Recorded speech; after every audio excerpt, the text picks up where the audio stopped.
ending your game? Sure. After we had our heart to heart, we met a whole friend. You sure did. You did meet a whole friend all together this time. Very epic. Yes. Yeah. We did also have some cleaning up at the going on. You cleaned up at the front. Yeah, we did help stick the front. Yeah, we had that whole like make sure everyone was okay there with sticks. We made some discoveries about how this shit interacts with the world. Yeah, kind of just confirming ideas on like how this shit works. Ruled out the idea that it like all of the damage is just imaginary. Like the damage is damage. Someone just repaired the other shit at the school, etc. Yeah. Right. And then you learned a bunch of shit at Friend. Well, we learned about when Friend came from, which about 1950s. We gave Friend a sleeping bag. We found out the name of the god that what's it called? The Aslanti group worships. Yeah, Euthymia. Zoranti is the name of the god that you were thinking of. Zoranti's the name of the god. But yeah, God of Zoranti. perfection. Yeah, Zoranti is what it was. Yeah. There you go, Zoranti. Zoranti. We also found out that it's the blue light that Friend has the negative response to, and more specifically, that all of the lights inside of the bunker are blue lights with fucking arcane etching in them to amplify the power. We're going to turn one of those for lesson tubes into a lightsaber. Yeah, anti-demon lightsaber. Yeah. It is what Caden has always wanted. I shall name it Barbarisata. And I think that was it. Basically, it was really just those two things. Yeah, it was a lot of stuff for a Friend. It was mostly at the bunker, yeah. I think we stopped after that, right? I believe so. Yeah. Yeah, because we're gonna break off. Well, I guess we're all going over to Caden's place to talk to Steve. Yeah. Like, I believe for Rodney. Yeah, we split up because Rodney's gonna do his date thing. Yeah, Rodney's gonna do his date. Yeah, he's gonna think. Okay, I did write down fun itinerary. There we go. Group meets Steve. Rodney goes on date. Jason goes cognito hazard. Yeah. Oh, gotcha. So did we want to run the date? Did we want to run? Go ahead and do the Steve thing first. Okay. Because mine's probably going to be really short, so you want to get the important stuff out of the way first. Fair enough. Okay. Caden leads the group, the horde, from the mines to his shitty luxury apartment. Fuck yeah. Building. The shitty luxury apartment building. Classy. Yeah, it's luxury. There's good news and bad news. What's the good news? The good news is that everything looks the same as it's been. How is that fucking good news? Okay. That is normal fucking news. It's neutral news. It's not even morning. The bad news is that the elevators still aren't working, and y'all got the fucking on the stairs. Yeah, takes everyone into the elevator only to find out it doesn't work. Goes right. Yeah, imagine. Yeah, Ricky just kind of stands there, and be like, what's going on? It just. Look, if I told you would have like a brain aneurysm on the spot, just trust me, the elevators don't work. Cool. Does maintenance come up a lot or no? They were here this morning. It won't help. Can I get control of Reginald? One. Oh yeah, goddammit. That makes no sense. What are they doing then? What are they paid to do? Why is Reginald huge? He's massive. Steve injects him with an experimental growth serum. He's now the size of a horse. Luxurious. Die. There you go. All right.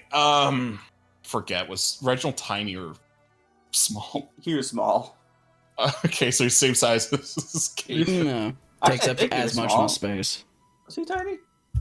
I think I don't know. I don't know anymore. Anyway, we go up the stairs, which check a different map. Yeah, I will. Yeah. You have to climb the stairs. Also, you should be on the right map, and your token should be on here in theory. Yes. Okay. Kaden kind of stops. Group goes. Hold on. We have a secret knock. Yeah, but what now? Oh, this should be good. Kaden gives one single rap and just goes, FDA, open up. You hear like crashing and like breaking things inside the building again, and then he's like, "Wait, FDA?" And he's like, "Caden, is that you?" He says through the No. you piece of, and he goes over the door and opens the door. What's up? Want me to watch Reginald? Oh, hello. He sees Ricky behind you. Yo.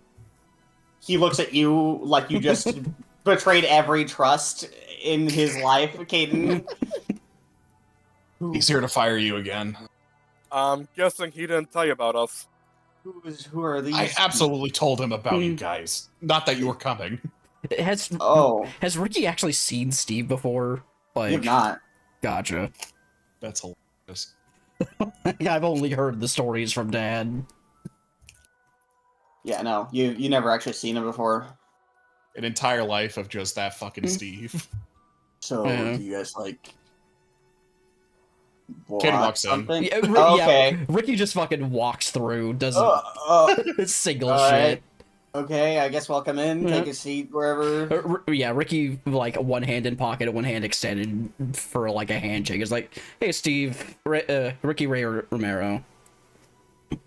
He recognizes Romero and he's like, oh, and he puts his hand in his pocket and his hand comes back out with a glove and then shakes your hand. Thanks, bud. He's like, good to meet you, Rick. I've heard a lot from your dad. I'm sure. Ricky just kind of gives him like a side eye and just fucking. Right. Bye. So, everyone, this is Steve. This is the guy I told everything we shouldn't be telling random people about. Good job again.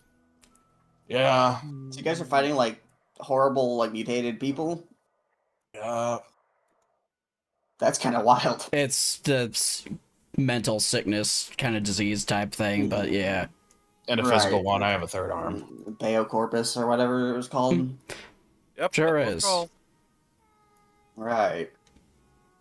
I assume you guys moved in, Galte. I don't know if you, because you're here as well. Oh, sorry. No, you're good. No, you're good. So, I was gonna say, is Rodney actually here?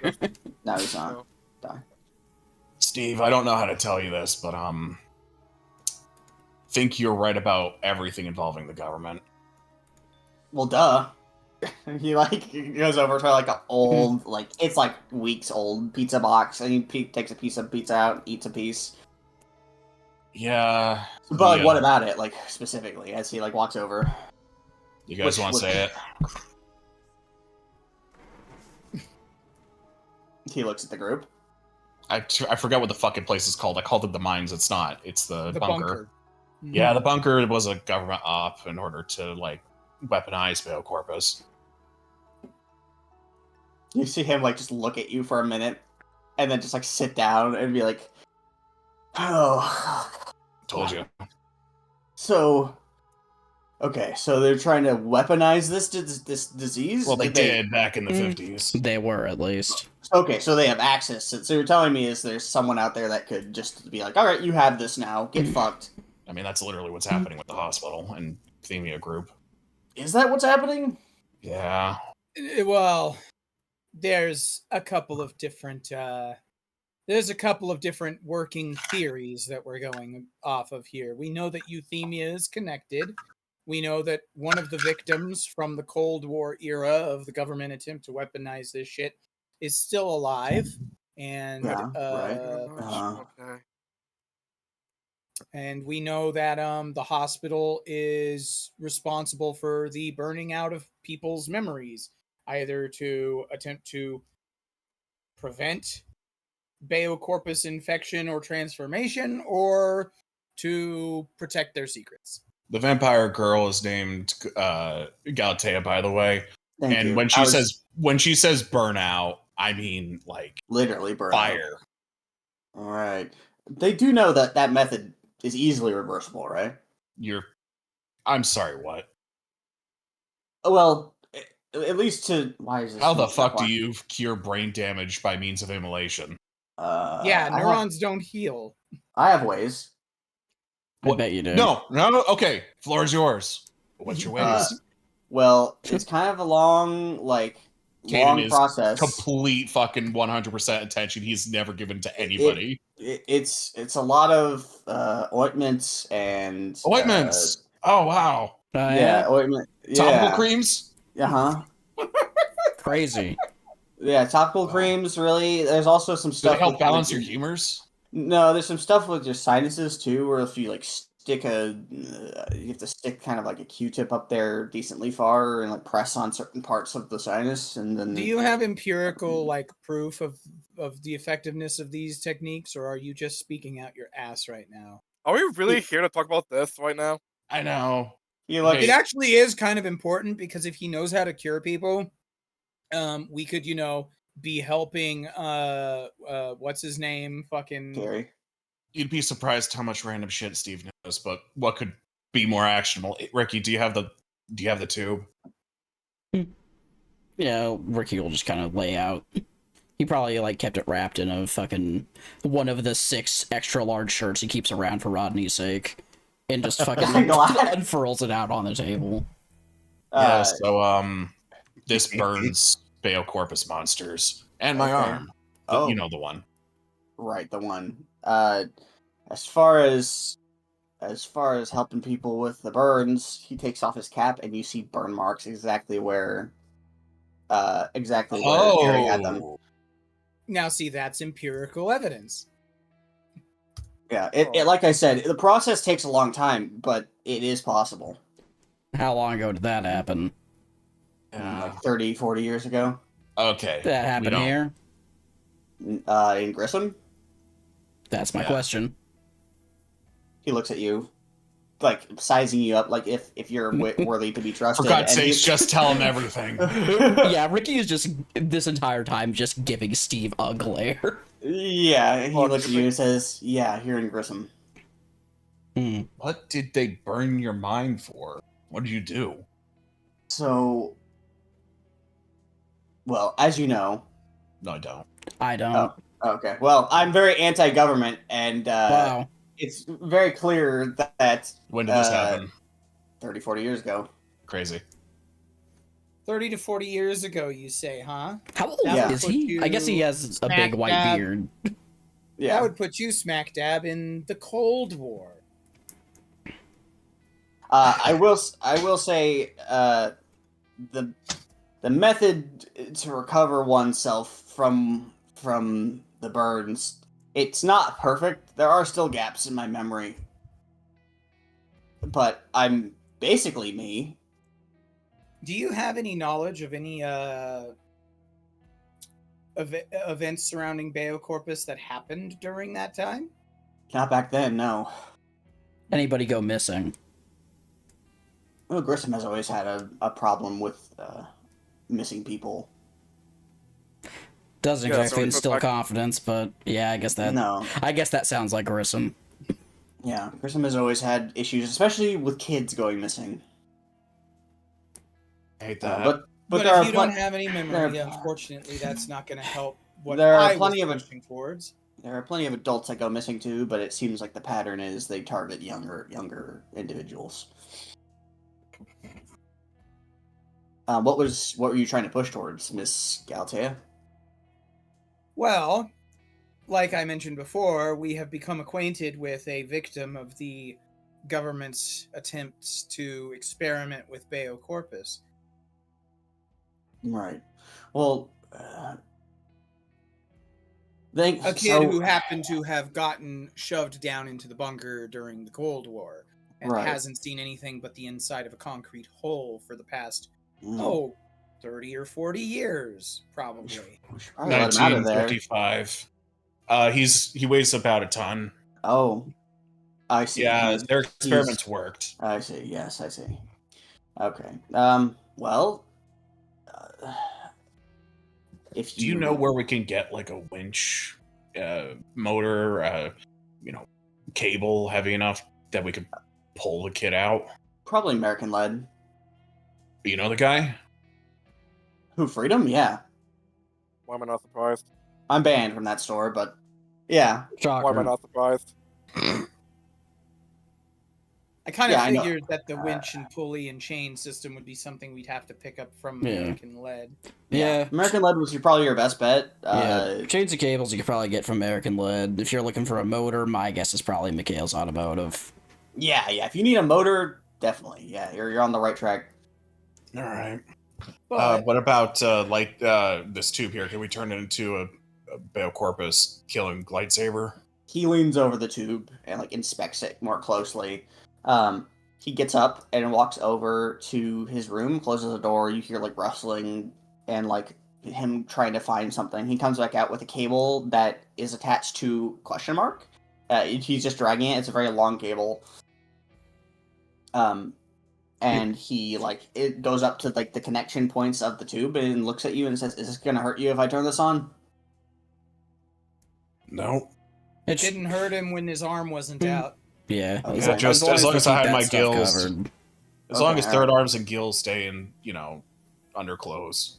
Gotcha. Okay. And he connects the cable to the fluorescent tube, like power the like little nubs that come off of it, and it lights up blue.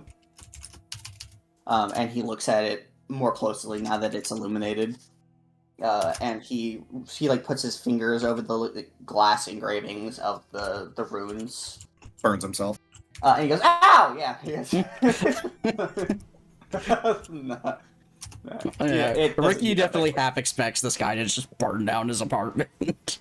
He puts his fingers over the runes though, and just kind of looks at them and says, "This looks like Metis' writing almost." Can you tell Well, that? he did write a bunch of runes. Hold up. Can you tell it apart, like, just runes in general? Is that specifically Metis' handwriting? Is that what you're saying? It kind of looks like his handwriting, but it's not exactly his handwriting. It almost looks like somebody tried to forge his handwriting. Or maybe someone, So what probably happened is learned they how to don't. do it from his writing, maybe. Maybe, They didn't yeah. learn the runes. They just copied Yeah. from like scripture, Could be. Yeah. book, or journal. That's what it seems like to me, at least. Why is this not repeating? All right. Well, but yeah, lightsaber. Like, can we like make it not fragile? Wait, so you want me to make this into a thing that you can like attack these monsters with? I do not Right. want to hunt any of these things down, but they will come and find us. Okay. I mean, I told you before, that thing's just glass. Like, that's gonna take a lot of reinforcement there, Gabe. Like, can we just cover it in epoxy? Like that should thicken it, Then that strengthen it. It might take a minute for me to do something like that, but yeah, I could probably wrap it in some epoxy, put a handle on it, give it some kind of battery system. He says as you see him doing like mental calculations in his head, and he like takes out a pen from his like dress shirt pocket under his jacket, and he like starts writing on the back of his hand like a bunch of numbers.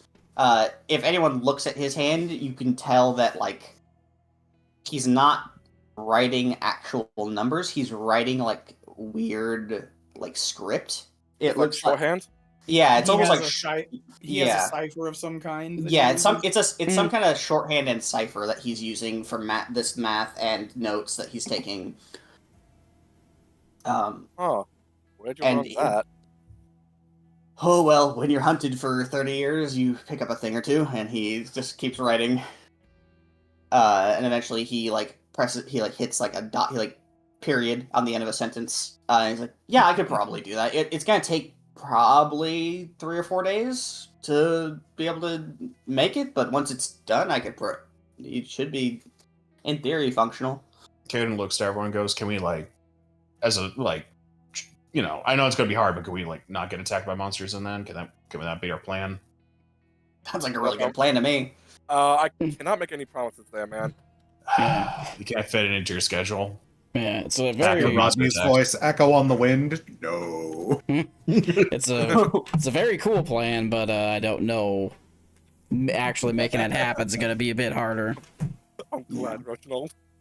You see Reginald enter a cabinet and then come out of another cabinet at the top of the like counter and just start eating the pizza. We'll never know. We'll never know that dog had an adventure in Narnia and came back. Jason just catches out the corner of his eye like, how did the dog get in there? What? He looks back at Reginald. We're trying to get that dog a diet, so like, please stop feeding it. He's your dog. Yeah, I'm also like working. He looks at you like, okay, fine, and he gets up. I'm a kid. What? You expect me to be responsible? He picks up Reginald and puts him on you, and then closes the pizza box. I also come bearing gifts. Ken pulls out his phone and starts flipping through pictures of server stuff. What is this? Is this the Cold War stuff? Yeah. Special IBM OS. Yeah, I can tell. It's definitely military. It looks like it. We absolutely need to steal that keyboard. Yeah, that's a nice looking keyboard. I don't know if you can. It looks like it's built into the terminal, but hey, if you can. I'll make it my life's mission if we That's survive. Yeah, okay. Okay, I'm joking because I'm masking Great fear. anger. Huh? The emails, well, the logs on that computer detail the torture that they put the whole dweller through, who we're calling friend. Are we do we know why? Was there a reason they tortured him, or is They likely were testing out the extents of his immortality. Okay, that makes sense, I guess. If they There's redacted files in there. If we could find a floppy disk that can actually fit in flip this right here, this port right here, then I could pull the information out, put it on a different computer, and the data's there. We just need to, get under it. Right. Can roll a 1d10. All right, let's see what mutation I get. Yeah, you die. Oh, baby. You say, I need this exact floppy disk. He stands up, walks into the fucking room, comes back out with a floppy disk. And that's exactly the size you need. No. It needs to be floppy. It's in the name. He shakes it, it flops. Whoa. You really are just off the grid, aren't you? Yeah. For the most part. That shit is archaic. You actually, all of you make a perception check for wits composure. Anyone? Everyone? Everybody. Anybody that wants to, yeah. Wits composure. Also, everyone gets their willpower back. Yeah, I'm sure, yeah. 2 successes. Cool. Hold on. That's yeah, I'm waiting for... With 9 again. Yeah, we're getting to the finish. Nothing. Jesus okay, nothing. Christ. Cool. Keaton, you believe that there's a very high likelihood that he is on his own power grid somehow. That would make the most amount of sense. There's Yeah. I could just kind of see Galatea's hair sort of standing on end. Yeah, the wiring. Yeah, the wiring here isn't exactly perfect, so there's some leak. But Ricky just looks out a window and sees a nightmare of an electrical. It's just a nest. Yeah, it is a looks nest. What is the capital of India? Their fucking electrical grid looks like? Yeah, just wires going across everywhere. I forget who it was, but there was some handyman channel that was talking about this one house that had just dog doo-doo electrical wiring. And the way that he described it was, your house doesn't have wiring, it has cancer. Amazing. But yeah, you believe Steve has taken measures to try to be as self-sufficient as he physically can be. He's absolutely stealing power from the 100%. city grid. Yeah, 100%. All right, so cool. I kind of want to go back now to grab it. Probably should make that a tomorrow. No, we're going to be doing a bunch of bullshit tomorrow. Yeah. Yeah. What time is it? It's it's getting later. It's 5 or 6 by now. Rodney is getting ready for his date. Yeah, it's like not quite evening, but I don't want to. Does anyone want to go with me back to the bunker today? Because if I could download this information now, we don't have to worry about it tomorrow when we're doing our sting operation. We're gonna rile Brenda by doing that. Yeah, but like, yeah, we are going to visit tomorrow. We could put this off. We'll put it We should off. just pace ourselves so we don't get like. yeah, I think. I'm honestly not sure what the stimulation's even doing for him at this point, considering this is, as far as we know, it's been ages that he's been down there in the dark. Probably. You're sure this friend is safe? He like does like air quotes. Well, I mean, safe is relative in this matter. He's Yeah. a gigantic, monstrous, super strong, super durable, Unkillable. thing. I've But got he's also incredibly kind. I got logs and logs and logs of proof that he's invincible. He's contained, if that's what you're worried about. Okay, yeah, that is what I was worried about. All right, well, we already have enough of these things roaming around. Well, thing is as long as we are conscientious of the fact that conscientious of not overstimulating him too much, we've made his life a heck of a lot more comfortable as is. So I think imagine if we need to postpone visiting him for any particular length of time, I think he'll understand. Right. Ken takes the floppy disk and flops it around and goes, "We'll go tomorrow." Okay. Well, if you ever need more of that kind of stuff, you can always come to me. I have a lot of. What's the size of this floppy disk? Like 64 kilobytes. 64 God-fearing kilobytes. I think that should be enough. Yeah, should be good. I'll take loads if I have to. Yeah, 64 should be enough for that level of old military operating system. Just to duplicate what's on that hard drive should be plenty. Well, if you don't mind, I'm going to update the corp board. Yeah, now that we know the military is involved. Yeah, I'm going to go ahead and say, yeah, exactly. You got it. You got it. What were you saying, Maddie? Where is this computer this can fit into, anyway, if you don't mind me asking? That thing's massive. Yeah, he looks at you for a minute, walks over to his room, opens the door, beckons you over. You look in his room. There's a mattress in the middle of it. However, around it and on the ceiling, you see just cables everywhere. Literally, like his ceiling is made of cable. Like you cannot see the ceiling. You can only see cables hanging above his room. You see like modified electrical outlets and things in his room that have old-timey like server racks and like power supplies, like backup battery type stuff, as well as like an old-timey computer that you can tell is very heavily modified and customized for his using. And it is just like it is unbelievable the amount of technology in this room. Wow. I'm shocked that the bed's an actual bed and not one of those chairs from the Matrix. You see him press a button on the side of like his wall, and the bed transforms into like a sitting bed.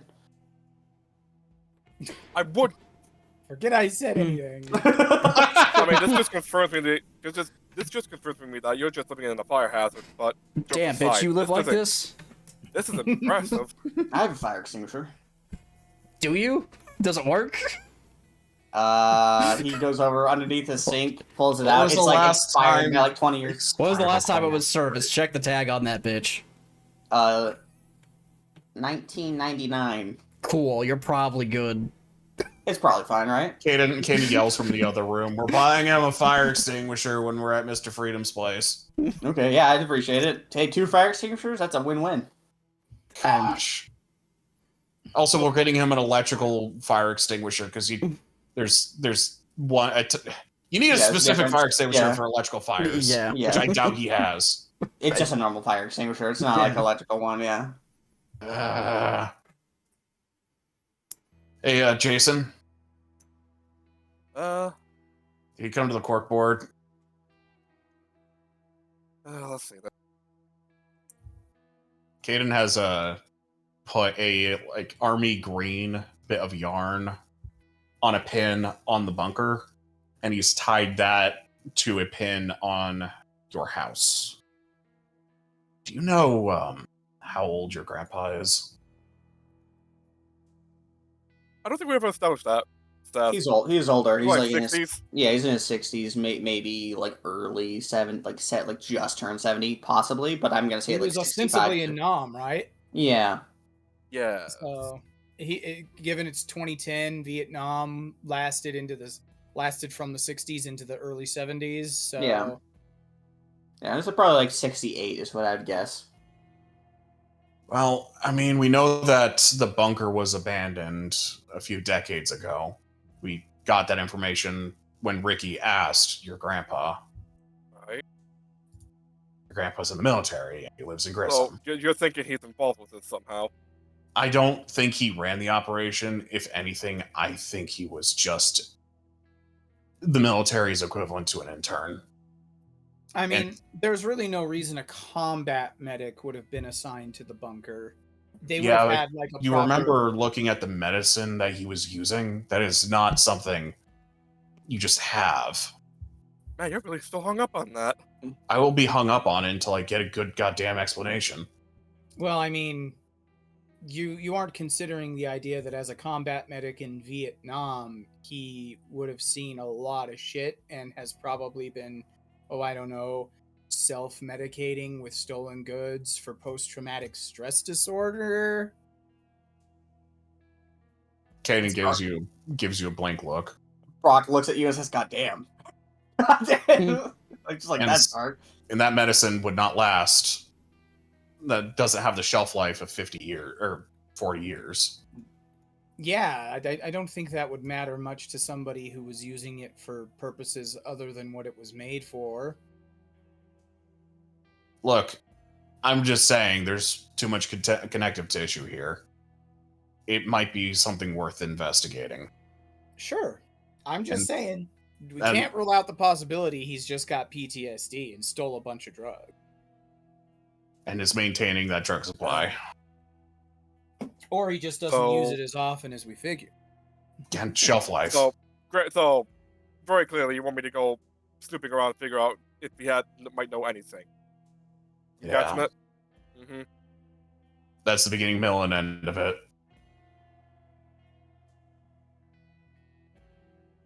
I mean, he was the only other like military guy that we know that like it like would be around the time period that all this shit was happening. So I mean, it's not a bad idea. No, even if it is not. like PTSD, like Galtea said, like it's at least good to know. I'm just of the belief that he would share anything he might know. We've talked about the bunker before.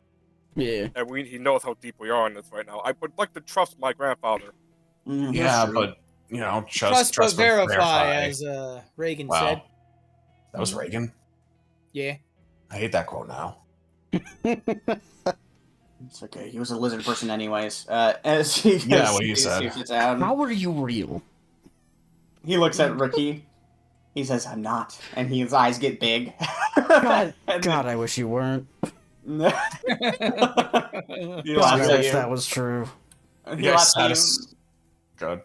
He laughs at you and like passes you a little like drink that he poured. Like, Steve. Yeah. Ricky first checks if it's alcohol. It's not. Okay. Really? Wow. What is it? Is it the same, like, get fucked drink that Rodney got? Make a wits composure. not that Ricky knows what the hell that was, because that was a solo scene. I would say outside of your knowledge, yeah. I didn't put 9 again on that, but I didn't roll any 9s anyway. Yeah. Looks like orange juice. All Rodney knows is that Steve gave him drugs. Yeah. Yeah. Ricky will just hesitate for a second and just be like, Yeah. "What?" Looks like orange juice. Yeah. Steve, I just wanna know, like, yeah. We're pretty deep in this Bayo Corpus stuff. How long have you been on this? On Bayo Corpus? Oh, it's one of the many things I've been focusing on. So until recently, I haven't been focusing on it heavily, but like Well, maybe now that focus more. he looks over at Caden. But Simple as okay. Yeah, finding out that like I knew it was real, but like finding out that it was happening right now again. like also monsters. Yeah, and are also real, like too. monsters are real, and like they're actively like roaming the city, and I'm in danger at any moment from these monsters breaking in and eating my flesh. Yeah. Right. So What have you been telling this guy? Everything. So my question. I mean, you have to understand this has been like my only source of stress relief is like confiding in this guy. So I might have trauma dumped a bit. Okay. All right. So Steve, my question is, what the hell have you been doing this whole time? Because you clearly weren't doing your job with my dad. Well, I was investigating. Yeah, like, I believe it or not, I don't actually give that much of a shit about the job. Like, you made your choice. You decided that this is more important than that. Whatever. You do you. Was I not right? He says, like, the Bear Corpus, the fucking, like, monsters are roaming the town. Like, you pissed my dad off because now, like, he's having to close every goddamn night that you're not there. I know. He's a good guy. I feel bad for it, too. But that would be, you know, the fact that you know anything about this Bear Corpus, like, I guess you were onto something, but... He knew about the front, and then, honestly, we stumbled into a trap because I didn't listen to him. Wait, what? Huh? Yeah, he told me that the front was fucked, and I said I was going to look into it, and I didn't. You... Caden, please! I did not know he actually knew what the fuck he was talking about. To be fair, I could totally get why you'd be skeptical with anything comes out of this asshole's mouth. Okay, he looks at you. Yeah. He looks at you like, what the fuck did I do to you? Okay, yeah. Steve, we are about a dozen kids dead and a homeroom teacher dead at this point. You see him get serious. So I am, forgive me for being a little ticked off right now, because all I'm seeing right now is another instance of you not doing your goddamn job. Even if this is the job that that you decided was more important than helping my dad. Yeah, he looks at you with his face is very clearly like full of like regret and like a more serious tone, and he looks at you and says, Rick, I've been looking at a lot of different angles of this thing, and it's very clear that it's more than just one force operating in town. Yeah, that tracks. It's and now that I know that Beocorpus has been weaponized by the U.S. government at some point during Grissom's history, it makes me feel like there is probably something going on to the extent of there is at least 3 forces acting on this town that are all contributing to the things that are going on. Minimum. There could be more than that, I don't know. But as far as the things that I have and haven't done for this town, I was unaware that there were even monsters existing actively until Caden came and told me. I only knew that there was some... I only knew that Beocorpus was a myth and legend that existed. I didn't know that it was actively happening. And a bunch of kids beat you to the truth first. Is that it? Well, can you really say we beat him to the truth? We kind of had the truth jackhammer our reality in the midst of a giant monster transformation in the middle of the school auditorium. Truth picked me up and put me in a giant monster's mouth and trying to eat me. I'm sorry, Caden. No, still haven't gone over that. I wish that I was the one that found these things out first, but unfortunately, that's just not how life works. If it makes you feel any better, I'm all on board now. I'm gonna do everything I can to help you guys. I don't mean to sound unappreciative, because no, I get it. From the sound of it, you have actually, like, I guess people are after you. You have a right to be fucking paranoid if those fucking burns on your head are any indication. Yeah, his hat is still off, and you can see that Terry's burns were very, like, precise and, like, exact. Yeah, like, Steve has burns that are like, they were still trying to figure it out. Yeah, Steve has burns that, like, they're still trying to figure it out, and because they didn't figure it out, he got burned way more than Steve. Right. Or than Terry, I mean, yeah. So, like, his burn marks are, like, he has, like, missing patches of hair where his hair would be normally growing, like, on those sides. But he puts his hat back on and says, "No, Ricky, everybody, you have the right to be upset.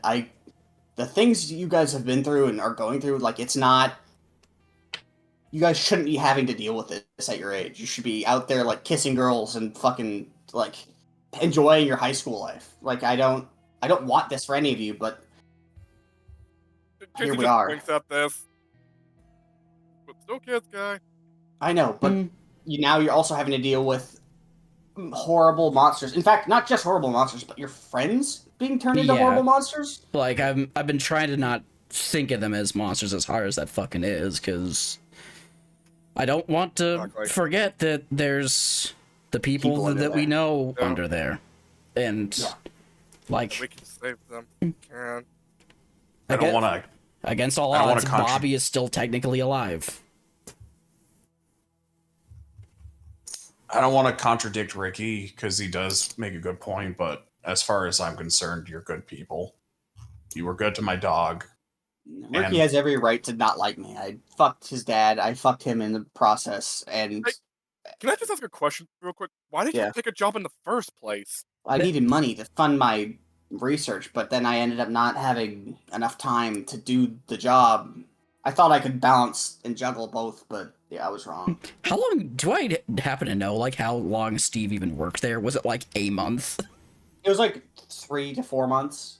Gotcha. Your dad really gave him a shot. He really tried to like, give him this chance.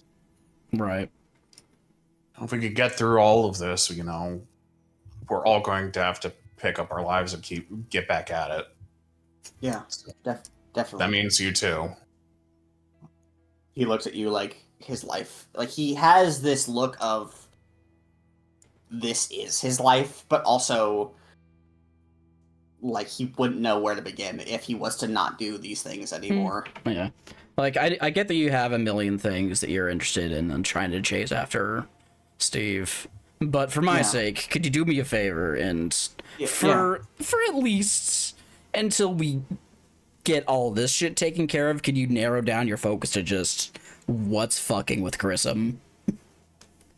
You see him that really seems to be a priority. Yeah, you see him make a face like it hurts him to do this, but he looks at you and says, "All my attention will be on Bail Corpus until this is resolved." Very truthfully, this is kind of an all-hands-on-deck situation.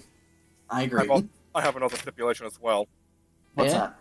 No secrets between us. We need to know everything that we each know. That is definitely half the reason why I wanted everybody to come here and meet you, Steve, because we learned about you secondhand through Caden, and yeah, like, it's just an entire other person involved in this that just none of us had really interacted with, and that's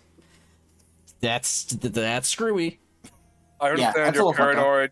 I understand you're paranoid. You're on the run from a lot, but we ain't gonna fuck you over. So you know what we know. I just want to make sure we know what you know. Get what I mean? Deal. Nods. All right. With that, Ricky will actually just down the fucking question mark orange juice. It does not taste like orange juice. Like, he'll fucking... Is it Sunny D? It is Sunny D. Yeah. Oh, yeah, Sunny D! Yeah, it is indeed Sunny D. Is Tank still around that point? At 2010, I don't think so. Actually, I don't think so. I feel like I no. don't know.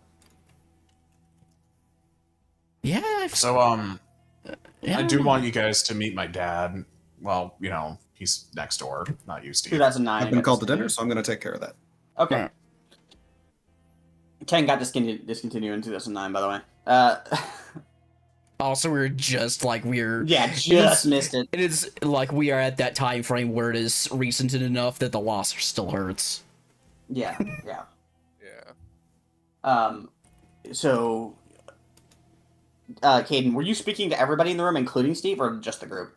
I mean, he said, not you, Steve. Oh, okay, he did. Okay, cool. Gotcha. Steve looks a little sad, but he's like, yeah, okay. All right. So what's before you guys leave and do that? What's the plan? Do we have like a lead? Well, the current plan is, I believe, tomorrow, Euthymia, we know that they're definitely involved with the Bea Corpus stuff, like, pretty frickin' directly. So tomorrow is their Mindful Mondays.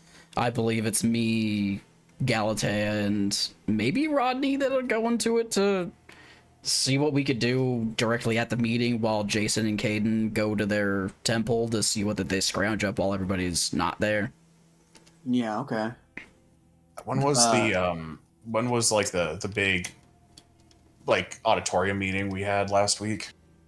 When? Like what day? That was Bobby's memorial, wasn't it? Thursday? It was Thursday last week, yeah. Yeah, Thursday. Alright, so tomorrow's Monday, and Thursday Bobby's going to go kill a bunch of people if we don't find the cure. No, it's about a week after he said that he's struggling, yeah. I told him a week, and yeah. If that's not available, then hopefully we can talk him down. If not, we're gonna have another monster fight, which is great. I hate that for you guys, but at the very least, you'll have this as he picks up the fluorescent tube. By then, for sure. Careful with it. So we need to find the cure. That's our big mission. We know that there's a piece of Grissom's journal that we're looking for. Do you know anything about the cure? Well, hopefully we learn that tomorrow, and if we don't learn that tomorrow, then I've got some leads we can chase on Tuesday. We suspect that Euthymia knows something about it. Yep. Right, sure. Well, as we know, it's some kind of cleansing. Theories are soul cleansing. So, yeah. Theories are maybe a redemption or sort of just self-realization, like something like that. I don't know. Mm. We know that we did. I thought we didn't mention it. We learned the name of the god of the Euthymia group, which what is it? Does the name Zeranti ring a bell for you? Instantly, you see his eyes become more focused. And he says, "Zeranti, yes, ancient god that the original natives here before Grissom was founded worshipped. God of perfection / upgrading evolution." He looks at you. Give me what would it be to make someone basically roll to try to check to see if they can understand something. Definitely empathy. Expression. No, expression. Really? Understand a concept or understand I agree with Maddie. It would be expression. Pieces of language. Expression, is it a social concept of it's more of interpretation of a linguistic thing? Exactly. It's more like trying to understand slang. That'd probably be slang though. If it were literally slang, probably streetwise. Otherwise, something like academics or some shit. I just don't know if streetwise would apply because of how old the slang is. In this instance, I think it would be either wits academics or wits expression, depending upon which direction you're approaching it from. Because people can understand on an academic level nuances in language, but they can also understand on an emotional level nuances in language, and that I think would be emphasized more with expression. But wits academics or maybe intelligence academics, if you want to approach it from the mindset of I know enough about linguistics from a mechanical sense to know the differences, or wits expression for the I know enough to interpret it from the emotional sense. Steve hears you say Zeranti and talks about them and what he knows about the god, and when you say the god of perfection, and he says, well, Zeranti in their language can mean a couple things. It can mean perfection. can mean evolution. It can mean blessing. So I don't know if maybe perfection is exactly the right word, but maybe I don't know that much about them other than it was a god that the original people who lived here in this part of the United States before Grissom settled Grissom. Even before Grissom, Perhaps all three are true to an extent, because Perhaps, the god could provide you with a blessing that will evolve you to become closer to perfection. Possibly, yeah. We just know that Martin was saying something about feeling an urge to become the perfect version of himself. That's why I use that. Yeah, I don't like that. Okay. Well, if you find anything else about the cure, feel free to loop me in. But I would say that you're on the right track. Euthymia seems pretty heavily involved with what's going on, from what you guys have been telling me. There is no doubt. Yeah. Or friend of the bunker, recognize their name. Yeah, they've been around for a long time as well. We literally dug up Grissom's journal from his grave. I don't know if I said that yet, but we went grave robbing. Did we learn? Anyway, did we learn that it was like Euthymia people that were abducting people and bringing them to the bunker? Yeah, for like you a learned handoff. You learned that friend was abducted by Euthymia, which is why he reacted so negatively to the name. He looks at you and says, "You dug up Metis' grave?" Anyway, so his journal was missing pages. So those pages had those pages likely had the cure. So yeah, maybe. Yeah. Hopefully we could find those pages. Sure. That's what my hope is. Well, to be fair, we also know that the Euthymia group was looking for more of Metis' writing. Now, we don't know if they were looking for the journal. We don't know if they were looking for the missing pages. They could have some or all of the missing pages. They could also not have those and are also looking for it. But we do know that Eubanks is looking for the journal, right? Yes, Dr. Eubanks is looking for the journal. Yeah, so this shit goes deep. Do we think, maybe you've explained this already, do we think the hospital's involved? Yes. Yes. Yeah, almost certainly. Our buddy Terry got involved with one of these with Martin. That's right. And came back. So as you're asking after you got your memories burned out. Right. Which is really concerning for me, considering my uncle works there. So. Well, it sounds like you have an in. Really? Is that what it sounds like to you? Yeah. Your uncle was very ride or die. Like Jason, your grandfather was very ride or die. An in might be the right term here. If you don't think he's involved, then I don't see why you couldn't try to get him to help you and maybe get you an in to the hospital to, I don't know, investigate. Honestly, whether or not he is directly involved is fully irrelevant for the purposes of getting into the hospital to look around. Sure. It's on a wholly different level, but it's sort of like, my mom working at the library, so it makes sense for us to fucking stop by. It doesn't look suspicious. Yeah. Also, if he does agree to help you, you can get way deeper into the hospital than you could without him. Exactly. He has, the key cards and stuff you need to be able to get through the hospital. Yeah, no, I understand all that. It's just. No, I get it.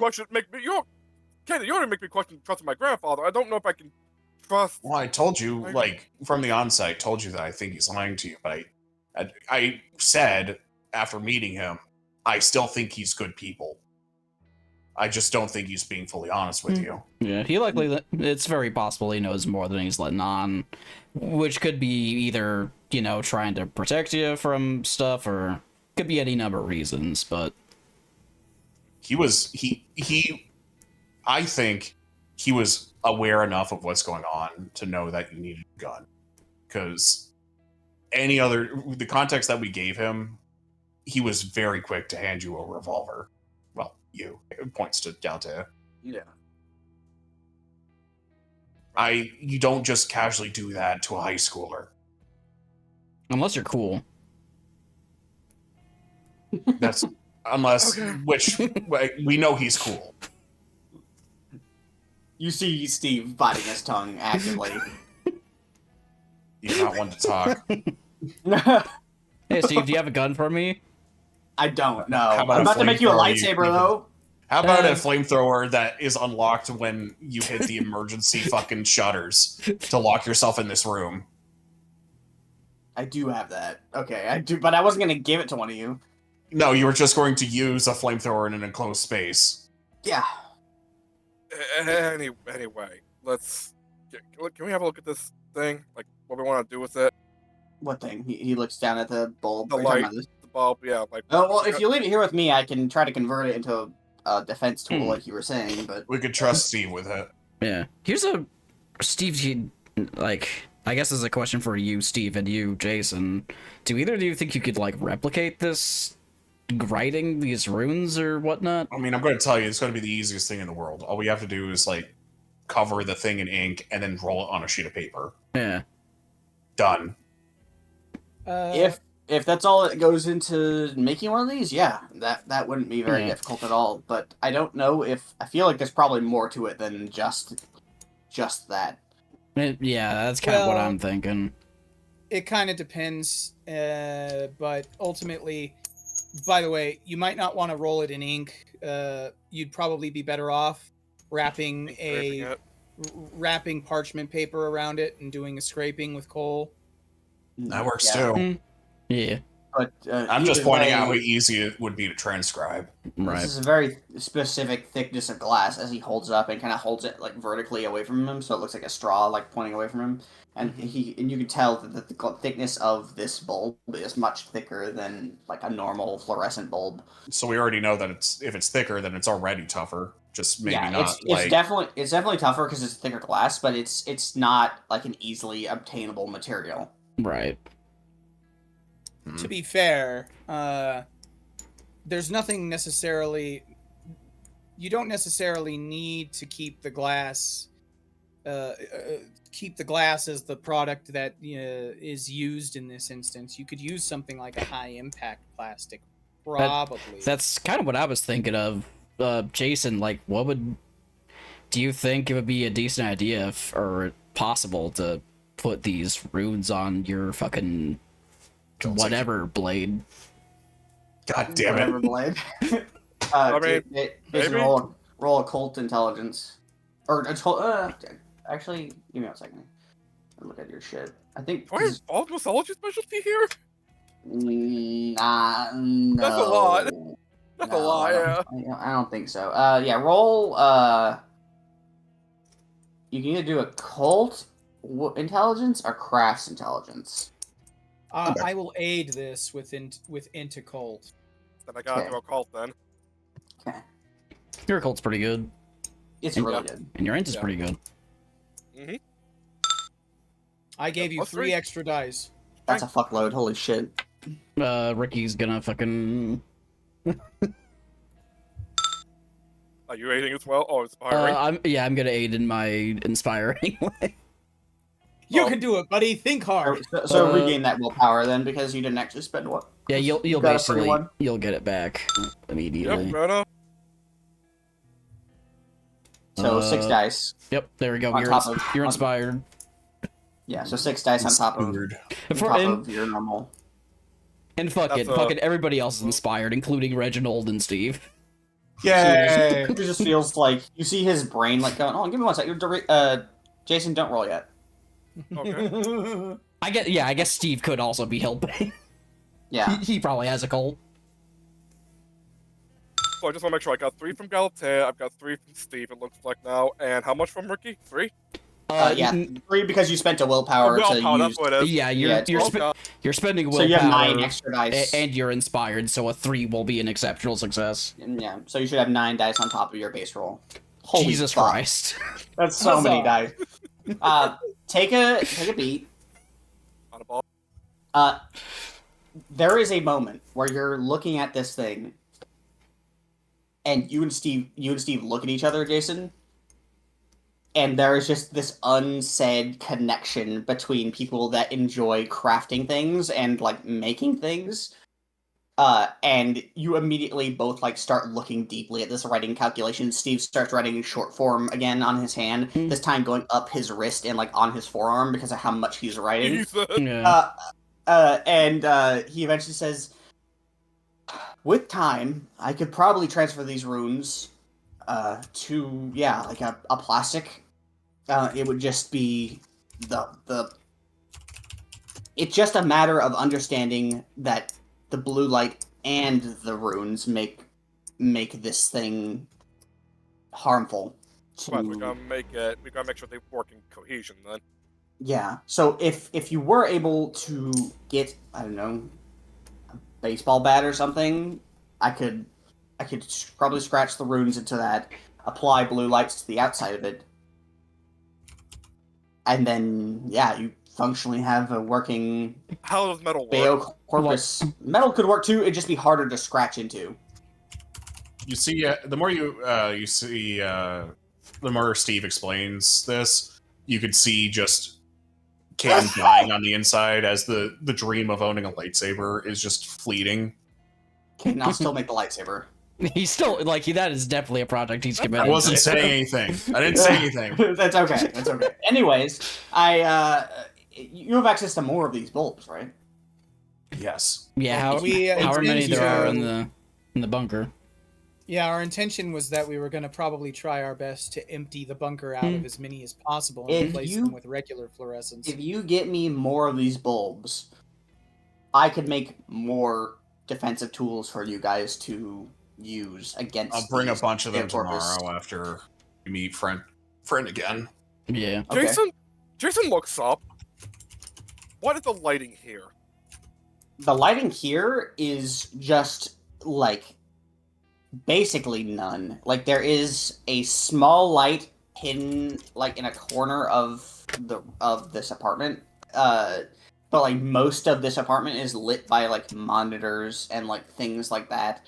There's a like glow. There is a like not fluorescent but black light on his planter over here that is like outputting like purple light. But like it's fairly dark in here. It's not the brightest apartment you've ever been in. We might be able to rig something up here too, just to give you a bit more defense. That would be better than the flamethrower. That would be a boon, yeah. Having a way that we are confirmed, that we have confirmed that works against these creatures, that would be ideal, yeah. Anyone that was watching Steve as he calculated and did these maths with Jason, you could tell when he locks in to do something like this, that's when he's actually like. You can tell he is a much different person than he is when he is not working. When he's working, he is this hyper intelligent, very reliable person. When he is not working and he is like just like talking and being like a vibe, he is kind of bumbling and a little bit silly. Yeah, becomes Captain Fuck Ass. Yeah, but like when he works, he locks in. Lock in. He needs a he locks the fuck in when he has like a task that is given to him, and this is a fucking large task. He looks at you all and says, "I can make one before Thursday, but if you want me to make more than that, it's gonna take a little longer." Well, I'll see what I can help with when I got a lot to talk to you about, but after I've learned it's stuff that I've already told them earlier today. Okay. Jason, you stand up and begin to walk away. He grabs your arm and says, "Jason, what? It would be a very big help if you have time to come by and help me with these things." Dude, that was the plan. Okay, all right. I just wanted to make sure because the more hands on deck, the quicker I can turn these things out. And the safer you guys will be. Many hands make quick work. Blah blah Yeah. blah. Yeah. Right. Let me know if there's any supplies you need, and I can go get shit. I will 100% reach out to you, Ricky. There's definitely going to be things I'm missing that I'm going to need from you. Cool. We got a home base now. Outside the bunker. Yeah, Ricky's like, I am not gonna call this place my home base. I'm sorry. I kick you all out of my house now. Yeah, who would want to go to a mansion to hang out when we can hang out in luxury apartments? We could stop crashing on Jason's couch. As Caden, as you say, yeah, who would want to hang out in a mansion and not luxury apartments? You open the door and the handle falls off. Luxury. I'm not apologizing for this. Steve looks at the door handle. God damn it! I just put that back on. And he gets I up thought and... this place was supposed to be like secure, man. It is for the most part. That handle is just a bitch. You mean the handle doesn't fall off by some mad design? No. Well, the outside one does, but anyways. Secretly a hand grenade. You could throw it at all the federal agents. Like, blah blah blah blah blah blah. Insane. Also, hi, Brock. Brock has been here the whole time. He's just been silent. He like walks out of the place. He's like, "It's okay, hon." What? I don't really understand. Yeah, I don't really understand what that was. Hang on, Jason's like on his way out. He just looks at the knob to see like, is there anything weird about it, like security wise, or is it just a knob that's it looks like there is a switch that he can flip on the inside that will basically make the knob fall off and give him more time to get out or do whatever he needs to do to secure himself. Huh. That's neat. Yeah, I don't really get it. Brock walks away. Jason just gives Steve a knowing look. Yeah, Steve gives you a knowing look. It doesn't break eye contact as the door closes. Alright, so I don't scare my dad since it's been many years since the last time I brought friends over. In fact, the last person who came with me offloaded about like 30 pounds of food into my fridge. There's a second Caden already in bed. Oh yeah, that reminds me. He pushes past you, Caden, Brock does, and he goes to your fridge and takes out a bag of food that Rodney gave him and puts it in your fridge. Not innovator. Okay. Not innovator, Dad. Hello, I'm invading. Oh my god. Who are you? I'm you! I'm you! I don't sound anything like that. What's the secret of the mimic? You want to know my secret? You want to know my secret? Dad? You don't see him.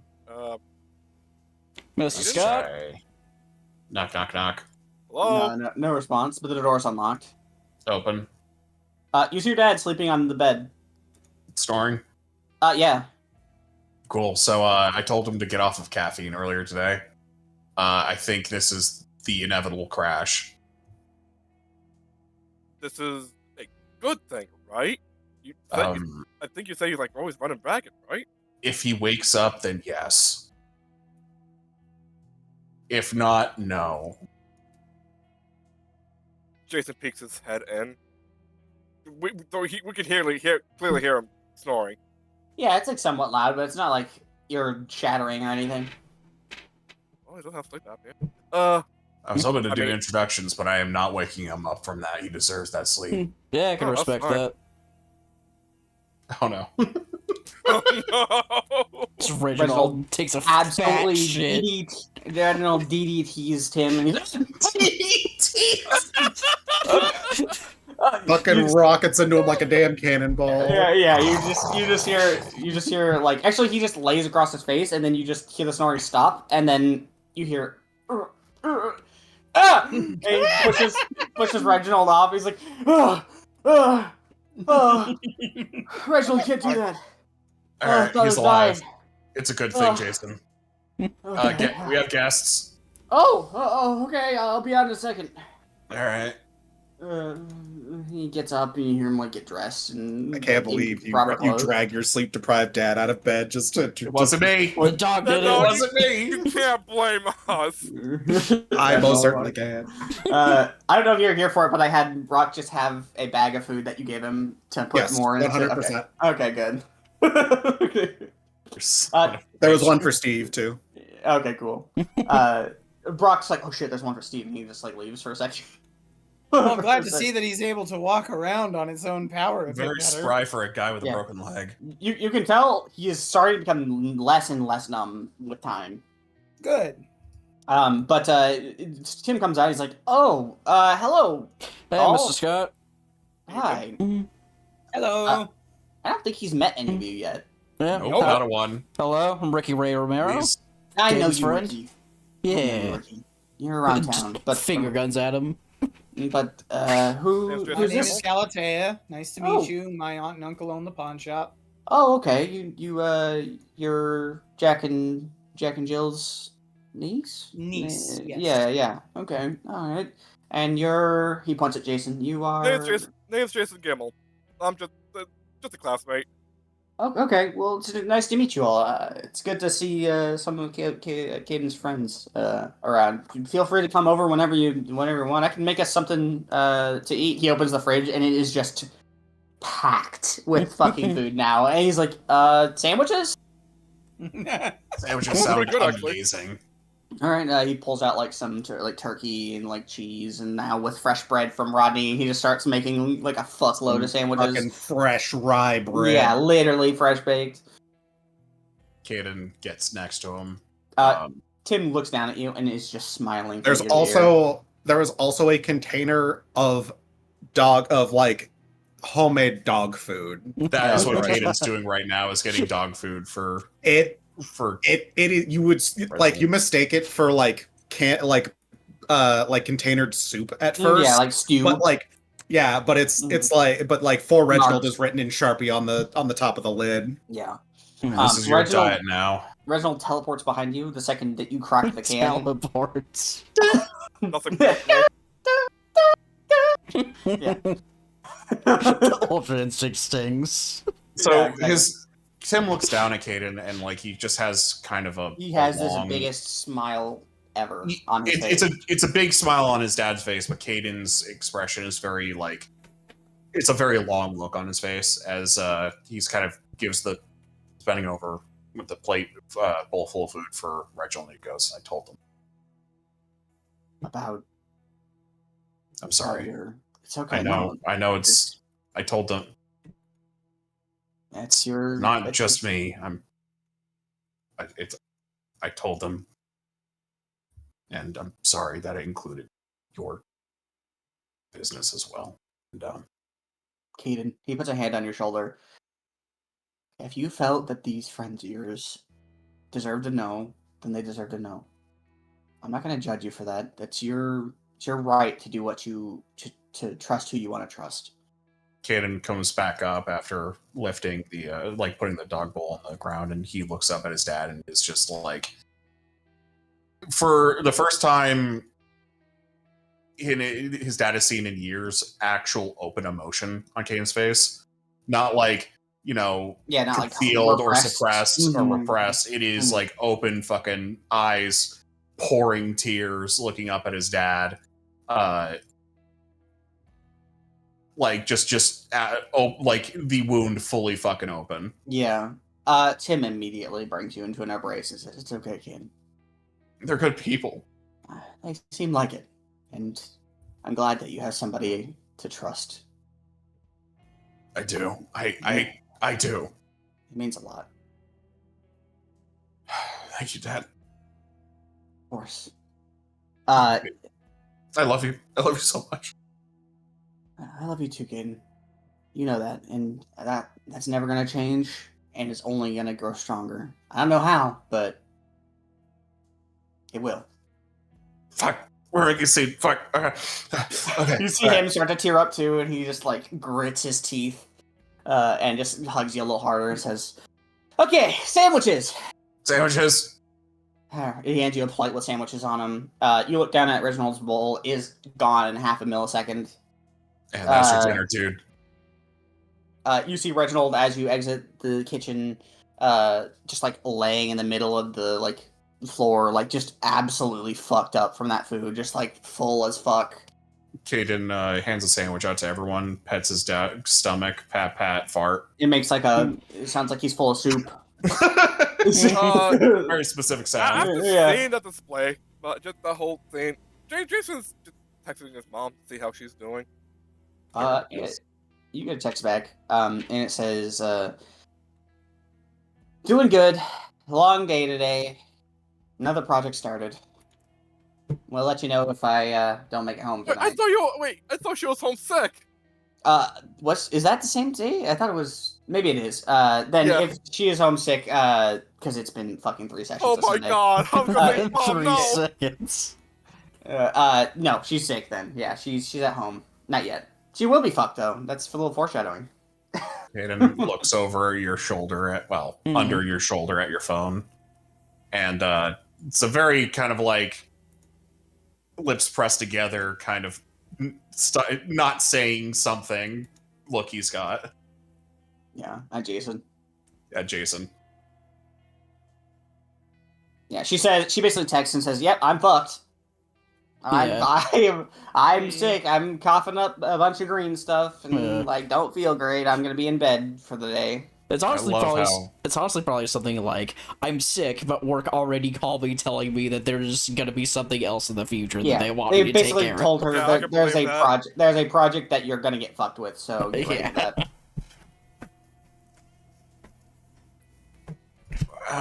Sandwich time. Jason eventually just looks over like, "Can I help you?" Yeah, kidding. Kind of like looks over to his dad. No.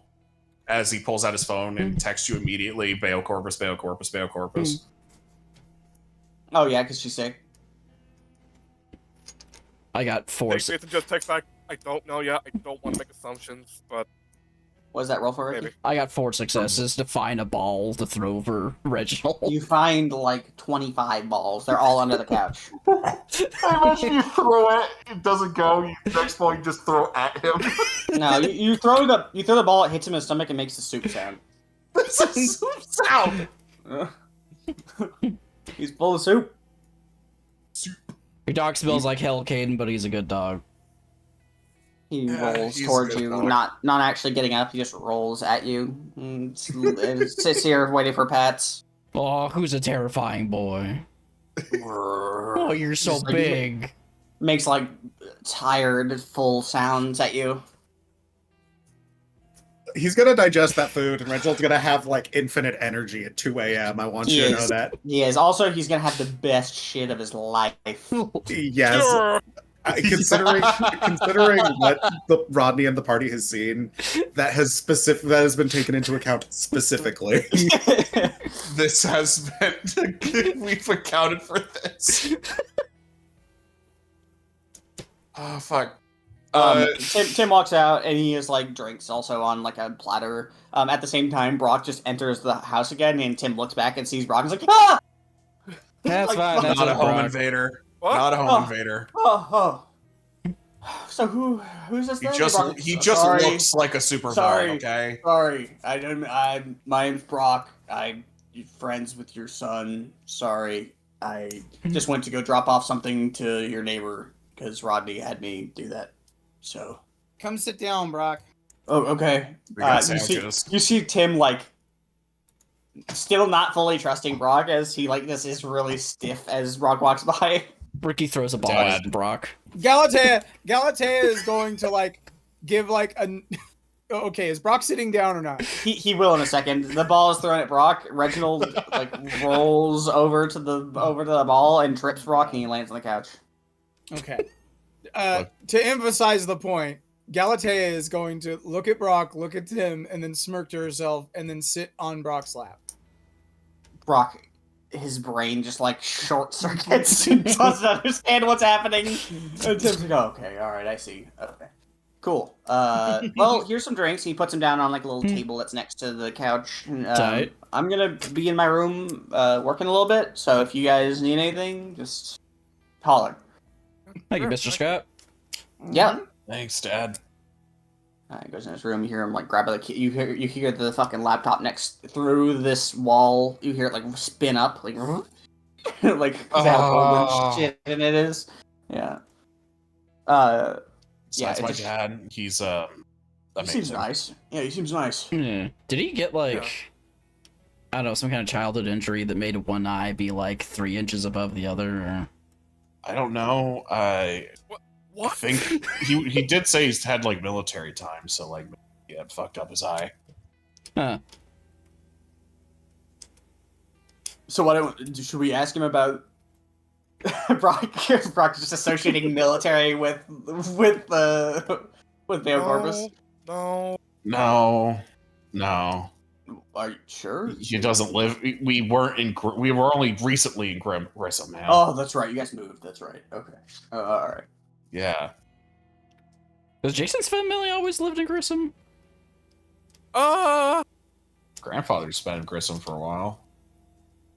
Like he his family's been here long enough that like 20 years, like Jason's grandfather knows that the bunker had been abandoned for about 20 years, so at least that long. Jason, your mom and grandpa were, your dad was not. Okay. Fuck that guy. He came through town and fucked the shit out of your mom.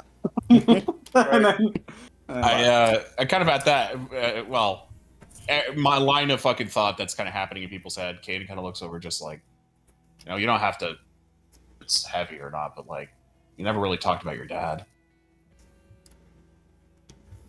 I'm guessing he's an asshole.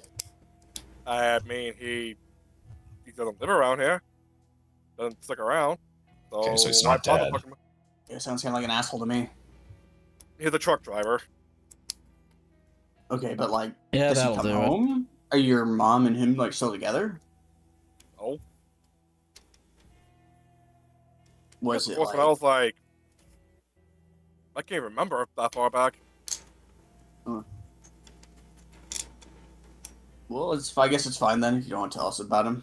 That's cool. There's really not much to tell. It really isn't. Yeah. I don't know him. Yeah, that's completely fair. Kind of seems like he's not getting all the information just from that much. He's not even an asshole. He just doesn't matter to you because he doesn't exist. A giant hole in your life. Honestly, my grandpa's more of a father to me. So, it seems like it, yeah. That's why I'm having a little trouble with why you keep her just there, Kaden. Kaden lifts up a sandwich and just goes to shitty parental units. Brock holds up a sandwich. Nothing to celebrate. I don't know what y'all are talking about. My parents are great. It's a sad sandwich. Well, lucky you, Ricky. He punches you in the arm. Fucking love my dad. I'm sure Rodney would agree with you too. Brock punches you in the arm. Rodney's voice once again carries on the wind. I love my parents. I love my parents.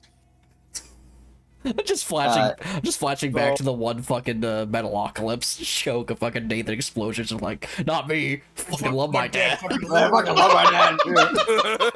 I love my dad. So good.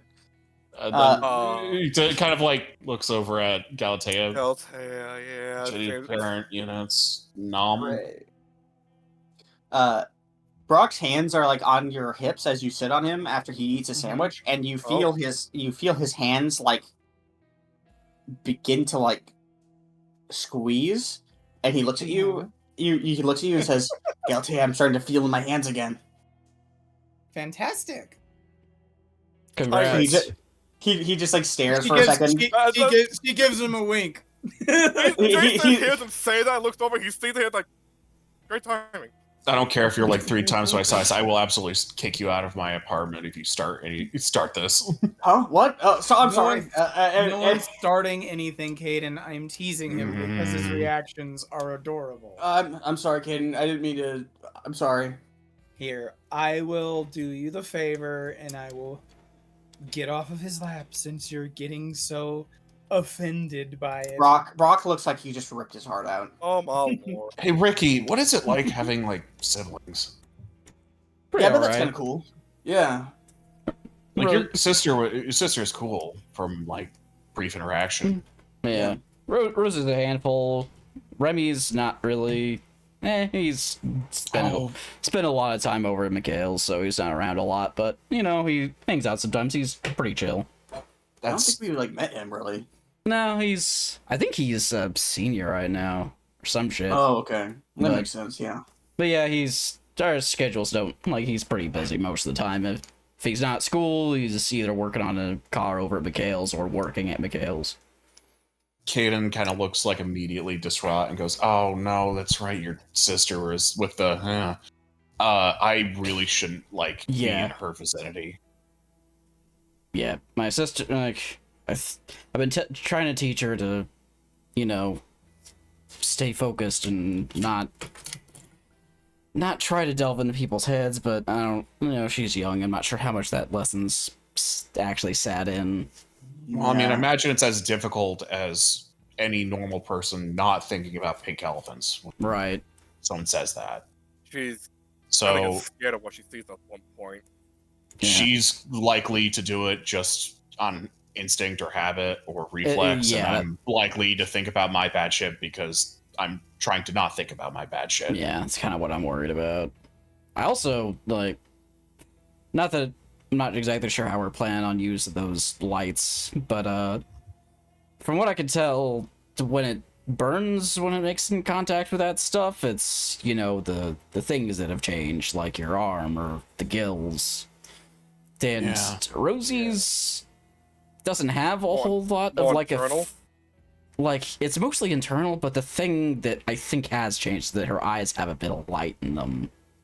And I worry that just looking at lights for her would hurt. That would be shitty. I hope that's not true. I also hope that that's not true. At minimum, I know I've got a million pairs of sunglasses that I could lend her. I was going Think that would work? Maybe, I don't know. As long as it's covered, right? It works for... Yeah, I guess that's true, yeah. Jason's fine when he's wearing a shirt. Yeah, that's true.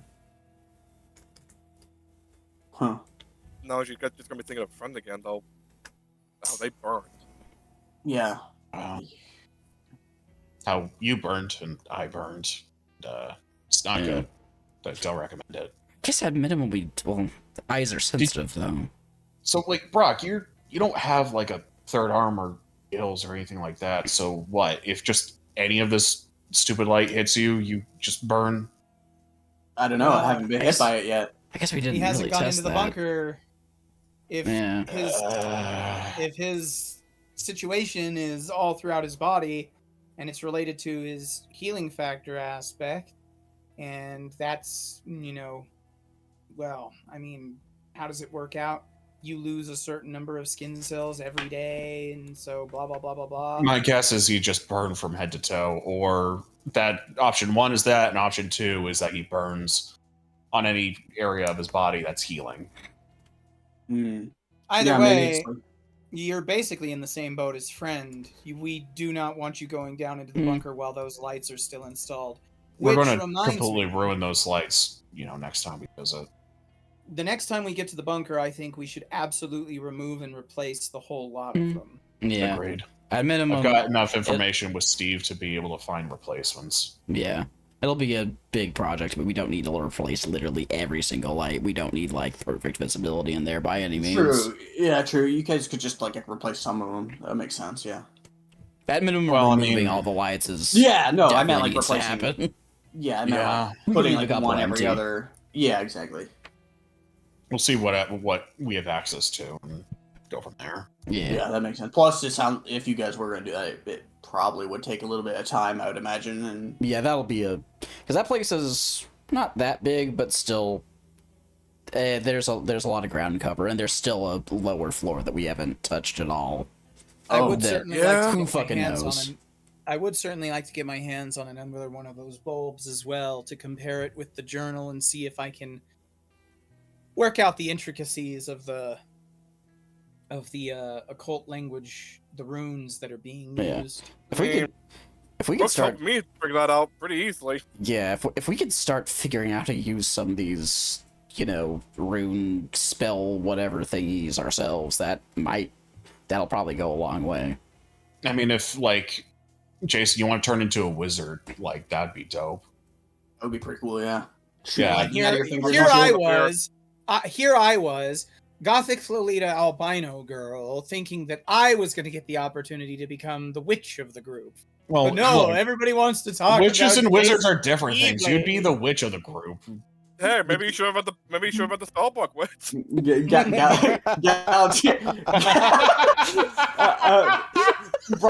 Brock stands up and looks at Galatea like, do I need to kill him? Do you want me to kill him? I will go down swinging. Down, boy. In my domicile, I will go down swinging. Sorry, Jason. It was nothing personal. No, I get it. But no, Jim, when I read it, it just seemed like it wanted to, like, I'm not sure what the right word is, communicate, but it just felt like, what were you doing with it, Galatea? Well, every now and then I would read it to try and see if I could learn anything new from it, but I got this feeling like I just wasn't establishing a real connection with it.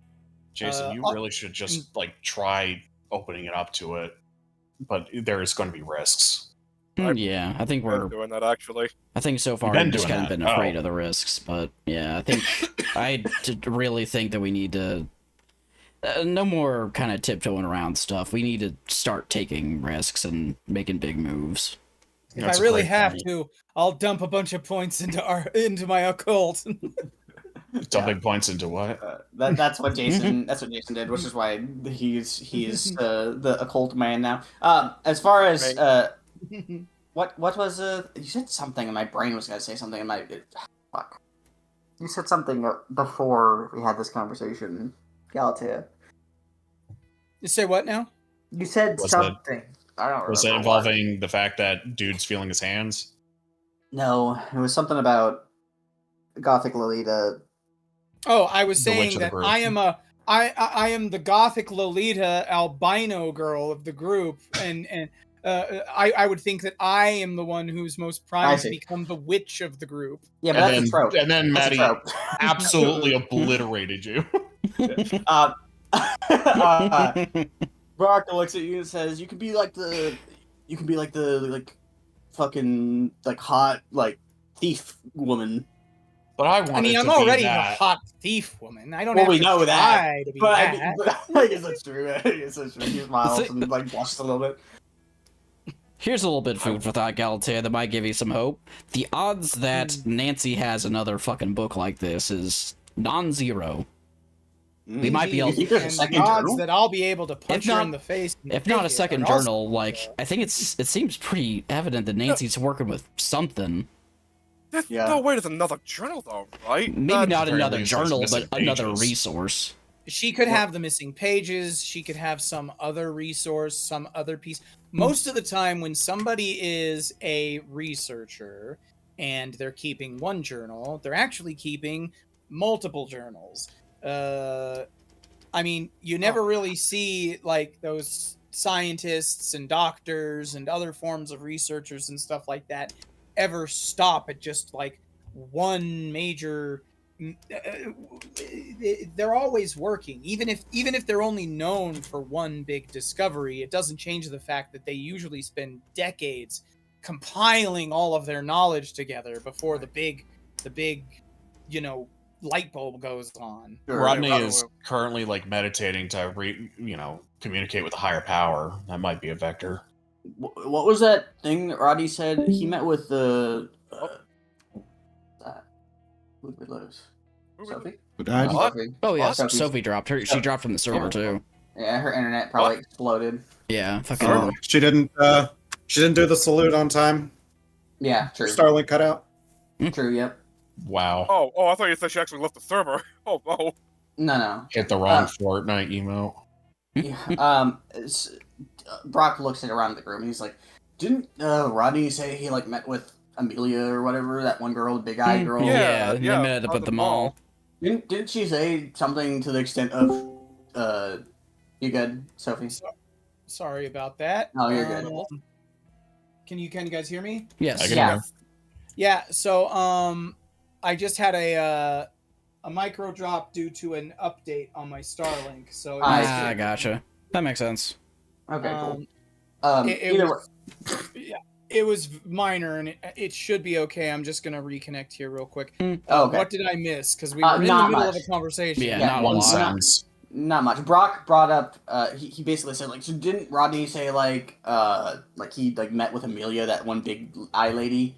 And didn't she say that she thought that Nancy didn't know what she was doing? Maybe she doesn't have maybe whatever she's doing or whatever information she has isn't complete, and that's why Euthymia is looking for shit. That's kind of my punch. So maybe the thing is she could have the missing pages, and that's why she wants the notebook. She could have only a few of said missing pages and wants both the remaining missing pages and the notebook, or she could have a completely different piece of Metis information and needs everything else for all we know. And I just thought of something. Yeah. What's up? Just Harry Neslock. What about him? Or any of the council. Yeah. Their perspectives. Yeah, like it's possible That would be helpful. Yeah. Not even just like Metis, but like Harry. because like other people are doing research at the same time, probably, right? We know that Grissom, like, trying to find a cure, like, left Grissom, so he probably, like, hung out with the Native American tribes that, you know, probably still at that time worshipped this god. Yeah, we don't really know where Grissom went because didn't it say in the thing that like he just vanished? Yeah, so maybe some journals from those guys would help. It could be, yeah. I mean, I don't know if anyone wants to, like, this would be a Tuesday thing at the earliest, but, like, maybe look at Native American tribes and see if they've got any historical record we can go through. Not a bad idea. Yeah, there is the fucking Grissom historical museum. There could be something about the tribe prior to Grissom. That'd do it.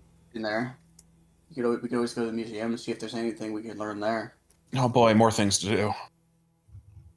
I mean, we don't have to do that. The fun never stops.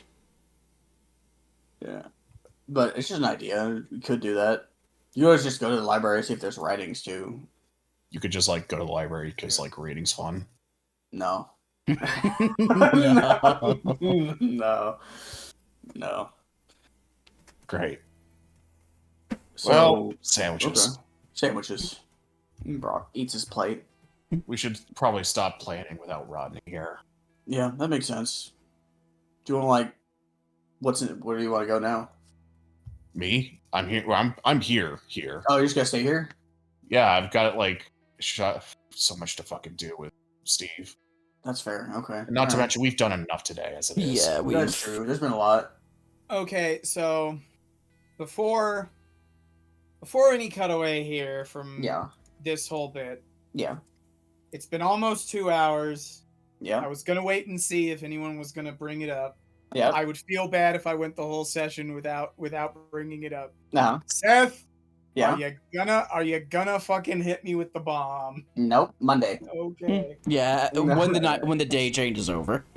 Yeah. Hey, you're looking pretty tired there, Galatea. Do you want to conk out for 8 hours? Take a nap. Look, anyone that inspects Galatea that has some kind of medicine or healing or anything like that, you do notice she looks like the state right before you get sick. Great. I should probably put a point into medicine at one point. That'd probably be helpful. Yeah. Seems pretty generically helpful. At minimum, I could be assisting. Yeah.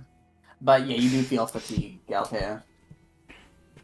Well, I don't know. Is everybody gonna wander off back to their houses, or are we hanging out, or I don't know. What's the deal? I really should check in on Rosie because I haven't seen her since this morning, and things have been, a lot of introspection today.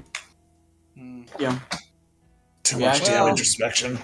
If the idea then is to split up and take a rest, then I suppose, Brock, would you mind walking me back home? Yeah, of course. He stands up, takes your hand. Anyone else coming, or you guys gonna chill? Well, I think it's getting late. I kind of want to check in with folks. Yeah. See how Emma's doing. And also, kind of want to... If people are actually around later on, we just, connect online or something. I want to see if we can Google something together. Oh, man, a group Googling sesh. Google sesh. Hell yeah. Listen, I kind of want to figure out if we can figure out something about these cogito hazards, or whatever the hell they're called. I haven't yet looked up cure for Bale Corpus on Google. It's the first result. I don't know why you guys haven't done that yet. That might have just literally. No, don't trust the first result. It's actually an advertisement. No, this is 2010. This is before then. Yeah, Google was actually helpful. It would link to the Wikipedia article for Bale Corpus. Yeah, this was a truly modern thing. You would Google it, and AI would be like, "Let me help you with that," and then it would be useless. Yeah, I'm sorry. I can't control myself. This is a good idea, Jason. I'll help you out. Yeah, I'm down. I figure people should be involved at least. Cool. That sounds good to me. I don't know if I can help at all, but I'll be in the call. So what? What about ideas against Skype? Probably. Yeah, or TeamSpeak. Yeah. Brock says without a second. You know about TeamSpeak. Yeah. Okay, that surprises me. Who are you? Yeah, Ricky just gives Brock like the slow turn. I play Counter-Strike You a would. little bit. You know what? That makes sense, actually. You would. You would. Don't judge him. Fuck you. Oh yeah, we were fucking a year before fucking Microsoft bought Skype. Yep. So Skype's still around, but he uses TeamSpeak. Skype is actually decent. Skype is Yeah, actually good. All right. Well, I guess let's go then, and we'll meet tomorrow. I know the mindful stuff is like real early in the morning, like before school. So. Yeah. Wait, I thought it was after. No. Oh. Yeah, it's before. So Oh, probably a good idea to get in bed early. We kind of got, I think we lucked out with our not getting absolutely sleep fucked by staying up so late after the front. Yep. I think you're right. But yeah, all right, we'll take care then, kid. We'll text each other later, or we'll get together on TeamSpeak later and do the Google stuff, Jason. And just let us know, I guess. Up. Okay. Cool. Brock grabs Galtea's hand and leaves. Okay. And anyone else follow? Everyone else follow? We should head out, though, I think. Yeah. Cool. Cool. You guys leave and go home. We'll cut back to you after we do the scene with the date. Ricky jumps out a window. Rodney, how are you getting ready for the date? Well, I hope you have a bow tie. Rodney has never gone on a date before. Yep. So he asks his dad. Shower, shave, wear something nice, bring your wallet. Right. Yeah. Okay. Those are the big ones. Other than that, be yourself. You know, just like try to get to know each other. That's really what the point of this is. So like maybe I don't know, ask some questions about the stuff that you have in common or about things she likes to do, and don't talk about yourself a lot. Talk about her a lot. Right. Yeah. Listen more than I talk. Yeah, right. I read that on like a billboard once. It is correct. That billboard's right. Yeah, just have a good time. Right. Okay. Yeah, I can do this. There's nothing to be nervous about. He like pats your shoulders. You're gonna do great. It's gonna be fine. You're gonna have a good time. It's gonna be good.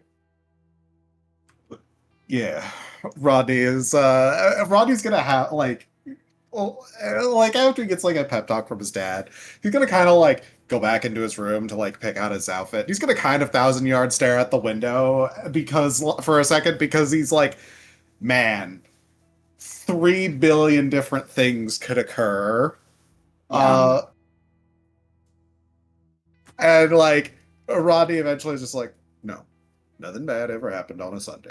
And he ever. And he just gets some nice clothes. He gets ready properly for his day. Yeah. You get ready. Were you going to meet her on a trail? Were you going to come get her? What was the plan? I believe the plan was for me to come and pick her up. Okay, cool. Then after you get ready, you make your way out of the house. And where the fuck? Rodney makes sure he has everything he needs, especially his wallet. Yes, you have everything you need, especially your wallet. And you begin to walk, and as you know, Rodney pets Grace for good luck before leaving. Grace moves at you, and you are endowed with a confidence you did not have before. Endowed with the confidence of a cow. Yes. Confidence. But yeah, so you make your way out. You know that Missy lives in upper class suburbia, so you make your way across the bridge and over there. Along the way, you don't really, nothing too crazy happens. You pass Roman Rentals. You see, my brain just shut off. It happens. Mr. Roman. You see, can't, my brain. What's his name? Oh, it's Roman Reigns. Robbie. Roman Reigns.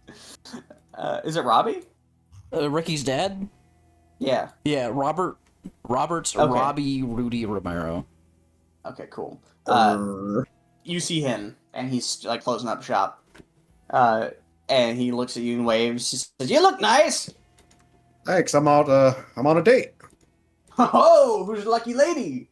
Oh, girl from my class, Oh. Missy. She's on the cheerleading team. You guys will have a good time. It'll be great. He runs over to you for a second. He like locks the car. He runs over, and he hands you like a $5 bill, just to help it go a little smoother.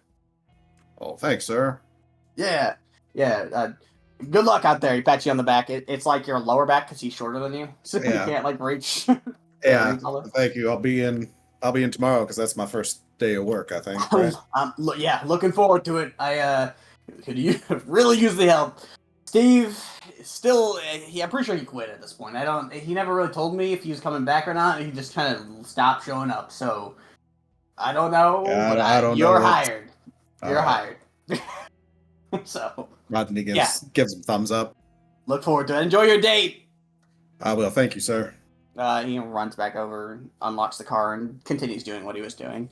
Rodney continues making his way. He strides with a confidence that says he's supposed to be in these upper class neighborhoods because he's used to not.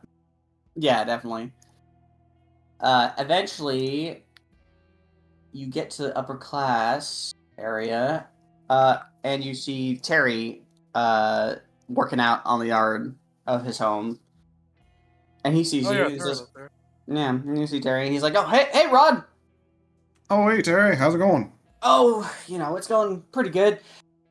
I just, been working out a lot, trying to get in shape for our game at the end of the month. So, trying to practice as much as I can. And we can't let the Ravens win again. Not again. Yeah. Not again. Not this time. Nah, but other than that, things are good. Hey, have I been you see him like trying to like find words, and he looks at you and says, "Have I been like not remembering some things recently? Like I feel like I've been having a hard time remembering stuff, and have you noticed that? Have I been forgetting a lot of stuff recently, Shy? What, like you're forgetting stuff? Yeah, like I just can't. Like at school, like when I study, I'll try to like memorize stuff to get to like remember it so I can do good on the tests.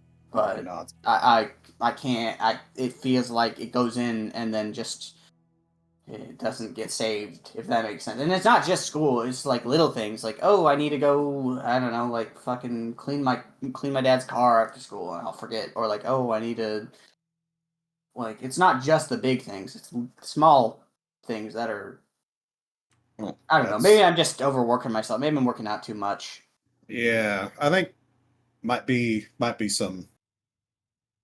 fatigue setting in. Yeah, that's what I was thinking too. I'll keep an eye out and see if if you start more stuff like if I notice. Yeah, if you see me acting weird, maybe point it out so that I can maybe go see someone, have them look at me, see what's going on. Rodney nods. Yeah, it's a little scary, Rod. Not gonna lie. I don't know what.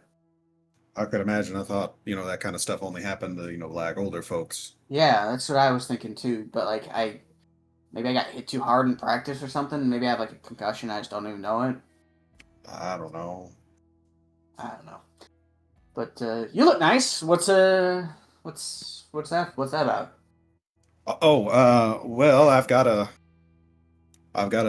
date tonight. I'm on my way to go pick up Missy. Oh, with Galatea? Oh, Missy. Yeah.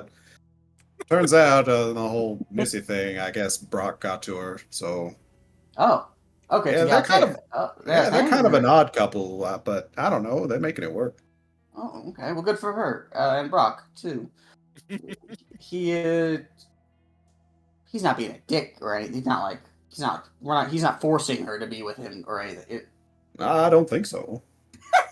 Okay. I just want Brock. I just wanted Yeah. to, I mean, honestly, like ever since he got stuck hanging out with that Jason kid, he's kind of like doing a weird 180. I don't know what it is. Really. Something in the water, I think. I don't know. Something in the water. Maybe. It's got to be. If it changed Brock, yeah, maybe just stick to like bottled water from now on. I don't know. Rodney nods. Okay. Fair. Well. But I don't know. It's good to see. I think it's going to serve us in the game. Yeah, definitely. I think so too. Well, good luck with Missy. I hate you, but good luck with Missy. Yep, there it is. There it is. Good. I hope you guys. Rodney looks legitimately hurt. I hate your guts. Why? But yeah. Terry's so upset that even fucking Brock has managed to get a girlfriend before he has. Yeah, he's the only one in the group of the footballers that doesn't have a girlfriend. Oh, come on now. We'll figure something out for It's you. okay. I'll be alone forever. It's fine. No. He puts his hands up. Come on, man. Poor guy got his brain scrambled, and now he's being told he's the last one in the friend group. Yeah. Well, whatever. I'm gonna keep doing my suicides. You go enjoy your date. Good luck. Give her hell. Asshole. That's my plan. Rodney smiles, gives Terry a thumbs up. Rodney also pulls out his character sheet and writes in a new long goals: get Terry a girlfriend. Hell yeah! You've upgraded from get Rodney a girlfriend. Yeah. Very cool. But yeah, you see Terry like continue doing his lunges, and then eventually he like stops and just kind of stands there for a minute, shakes his head, and then like keeps going. But yeah, you continue past Terry. You get to the house that you're going to pick up Missy at. You see... give me 1 second here. Un momento, por favor. Por favor? I'm not gonna walk in on some Jerry Springer shit, am I? Not really. Hold on 1 second here. Here we go. Where the fuck is he? Am I blind? I might be blind. Oh, you know what? I am blind. What the fuck? What the It happens. Did I delete it? That would be pretty cool. Pretty nifty. There he is. I found it. I found it. They're sitting on their front driveway. You see a man in a chair, and he sits there with his hands crossed. Rodney is Did he even move? Rodney is going to maintain his confident stride, and he's going to wave at this man. Does he recognize him as Missy's dad? You do. Rodney's in for a hard conversation. You do recognize it as her dad. He stands and waits for you to walk over. Rodney gives him a nod of understanding about what is about to happen and strides towards him. And when you get there, he looks at you and says, Rodney Johnson. That's me, sir. You're taking my daughter out on a little date, are you? Yes, sir. What are you doing? Where are you going? Well, sir, we're thinking of doing a small hike on the local nature trail, and then I was going to take her for some dinner at the Calzone. He nods. Okay. You're paying for that. Of course, sir. Good man. Good man. Rodney, I know your reputation. You are a good person, but I want you to know something. And he gets really close to you. Like a couple centimeters away from your face. If you hurt Missy, I have ways and methods to make sure you are never found ever again. Do you understand me? Yes, sir. Honestly, sir, if I ever wound up hurting her, you wouldn't have to. I'd never be found. That's the correct answer. He looks you straight in your eyes and pats you on the shoulder. Have fun. And he he picks up the folding chair, folds it, puts it under his arm. He says, "Missy!" And she comes out, and she is just beat red with embarrassment. She is so embarrassed that this happened, but you can tell that she has this resigned look on her face that this had to happen for her to be able to go with you. Yeah, this was a parental thing. She had no say in it. Yeah, she had zero say in this, and she looks at her dad and says, "We'll be back a little later, okay? I'll text you, let you know where I'm at." And he's okay. Okay. You guys have fun, okay? Rodney, take care of her. You got it. He gives you a nod. She immediately grabs your arm and fast walks away. And she's like, "Oh my god, I'm so sorry, Rodney. I couldn't stop him. I figured that was going to happen. It kind of, is pound of flesh. Yeah, all that. He's just... Mom hasn't been in the picture for a while, and so he's really protective of us, and he wanted to make sure that, like, the person I was going with was okay, and he's just so embarrassing. I'm sorry. How are you? You look nice." And she looks at you and looks you up and down.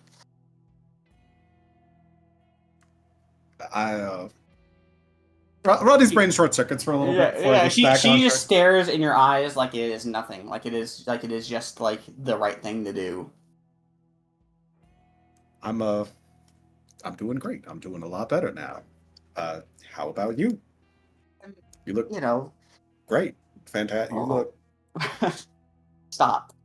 Thank you. I'm okay. After everything with, I don't want to talk about it. Yep. But I'm good. All no, I'm good. How about you? You doing okay?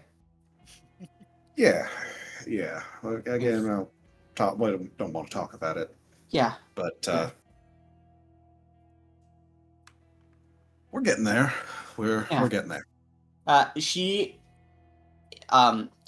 Missy in a relationship is very much in charge. She takes your hand like it is nothing and begins to lead Rodney like to the trail that they were gonna go walk. Yeah, Rodney will just kind of let it happen. He could resist, but he's not going to. He's here. He is predominantly here to see her be herself. Yeah, and that's kind of what he's going to try and poke and prod for. Yeah, she starts. You guys start to walk the trail. You guys are walking near Meadowbrooks. You can see up like the building in Meadowbrooks is like it is so shit. It is. You feel bad for a kid that he lives there, and it is just so like luxury. Luxury. The luxury on the sign has had like quotation marks graffitied around it. Yeah, it definitely does. Smash cut to a doorknob falling off. Yeah, smash cut to Steve fucking making a doorknob fall off. Electrocute himself. Yeah. But you guys pass by there, and you pass by the fake Miss Grissom as a gravesite, and you guys are just walking, and she looks at you and says so, and she looks at you and just smiles and says, "This is nice." Yeah. It's nice to just get out and, just breathe in nature for a second and not to think about other things or school or any of that. Yeah, it's nice to take it slow every once in a while, Yeah. You see her, hold her hand and just keep walking, and she is looking, straight ahead, like she's trying to think of things to say that aren't going to embarrass her or aren't going to, fuck up and, make her look bad. Rodney is going to dick check that. He is. He has zero qualms about that. He's going to say, so you like making costumes and outfits and stuff? You see her turn the same color red that she was when her dad embarrassed her, and she's like, I do. Rodney smiles. He says, "It's all right. You don't have to worry about me. It's not. It's just a little, you can tell she doesn't want to call what she does nerdy, but that's the word she's thinking about. Hey, she's like, don't worry about it. I do like it. My mom taught me how to sew when I was little, and it's how I how I can feel close to her, and it's fun to make costumes and be other characters and people, and Rodney nods. Yeah.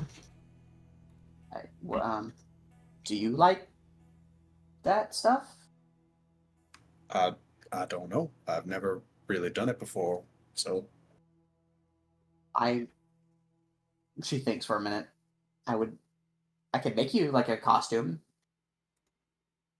I think that'd be fun. That'd be a challenge for me. I don't really make a whole lot of guy clothing, but I could try, and maybe we could like, I don't know.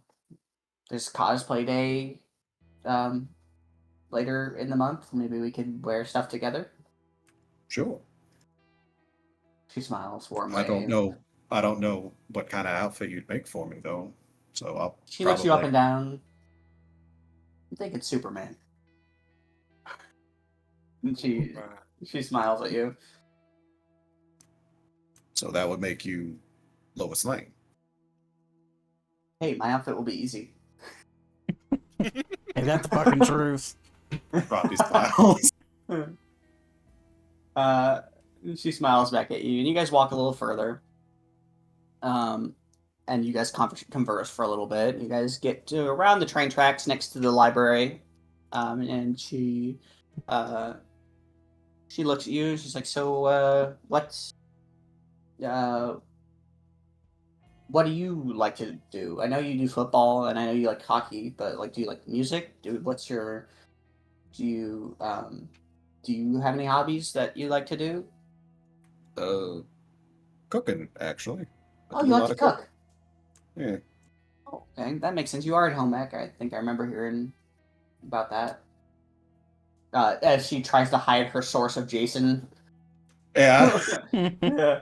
And she's like, "Yeah, I heard from a friend that you are in home ec and you like that stuff. How is that going? Do you just like make your own recipes, or are you just like more of a follow like Google a recipe kind of guy?"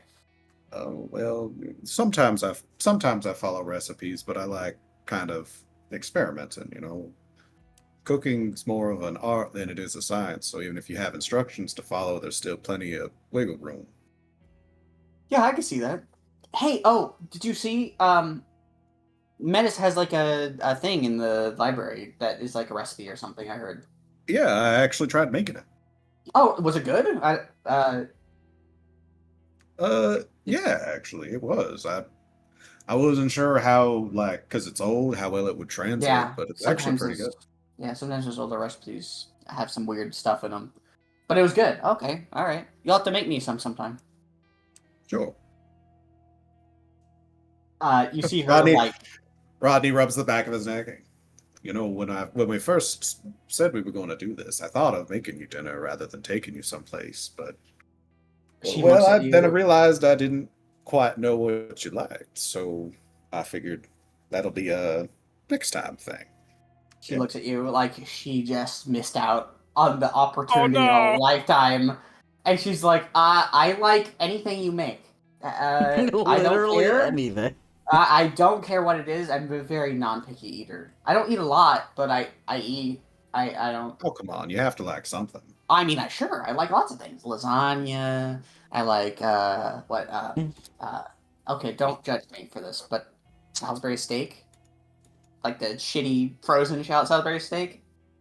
Rodney nods. He's like, "Yeah, I used to eat a lot of that too back when I lived east. Then I kind of came out here and took up cooking, and I learned to make my own."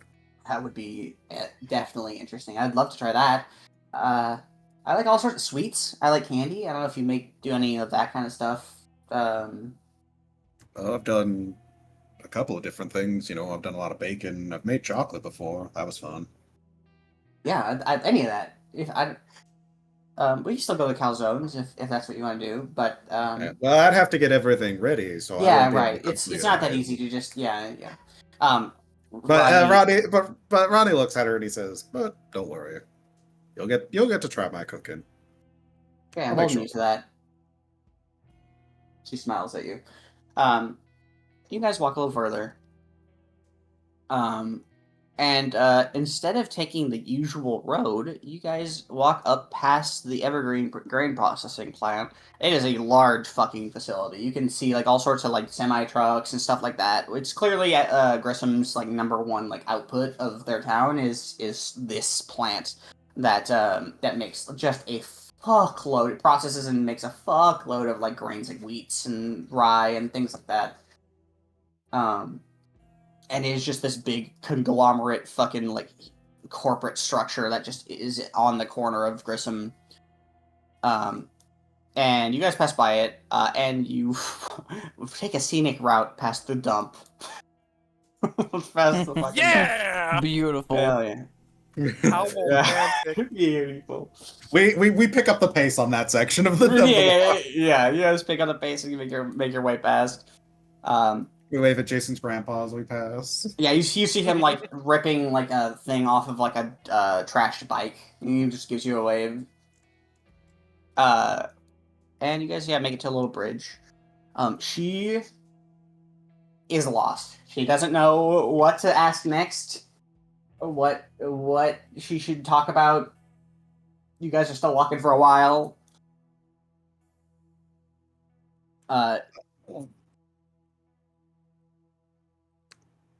Well, Rodney is Good luck. unfortunately, Rodney is not good in these social situations. Yes. I mean, are you? No. No. She fidgets a little with her hand in your hand.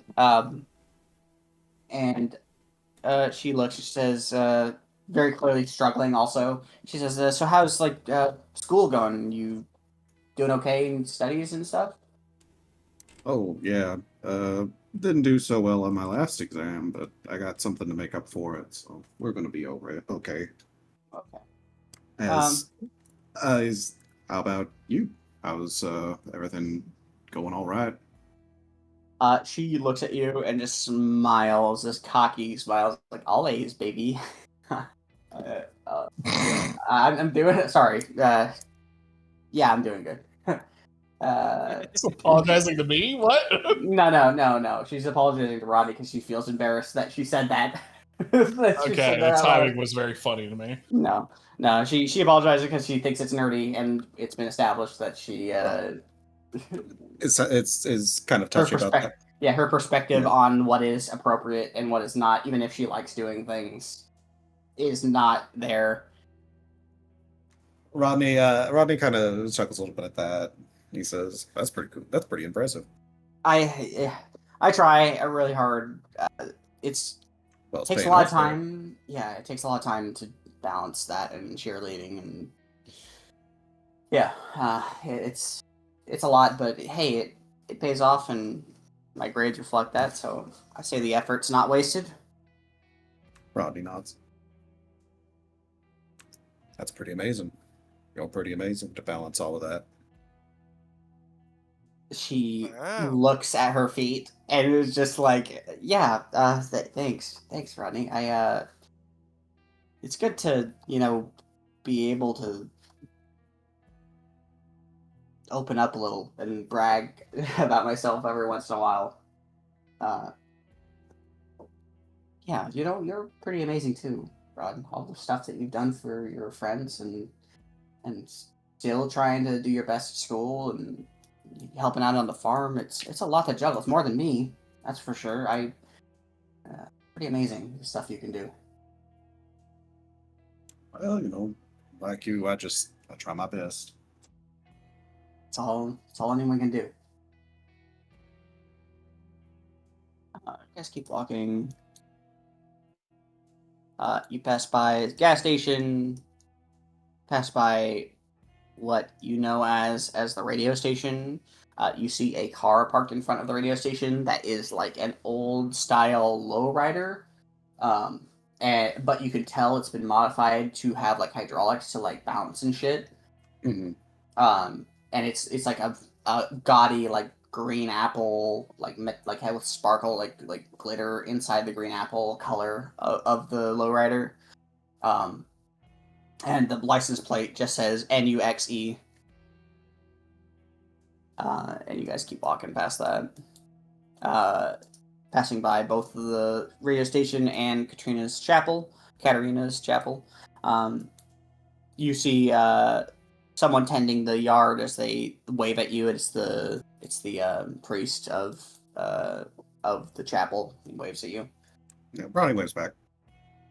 You guys keep going, pass by the hospital. You see like an ambulance arrive at the hospital, and people immediately grab them from the ambulance and take them inside. They're clearly like hurt of some kind. Mm-hmm. If you want to make a wits composure to try to see what it is that they were hurt with, you can. You got it.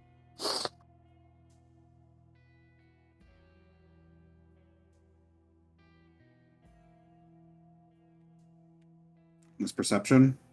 Yeah, wits composure, perception, yeah. Roll. You can't be for sure, but you think you might have saw a handprint on that man. Oh, no. Well, now I gotta think about it. You're not certain. With that one, it was enough to know that he was hurt by something. You just don't know if the thing you saw was actually what you saw. Right. She looks at you and says, "You okay?" Because you kind of zone out looking at the ambulance. Yeah. I'm fine.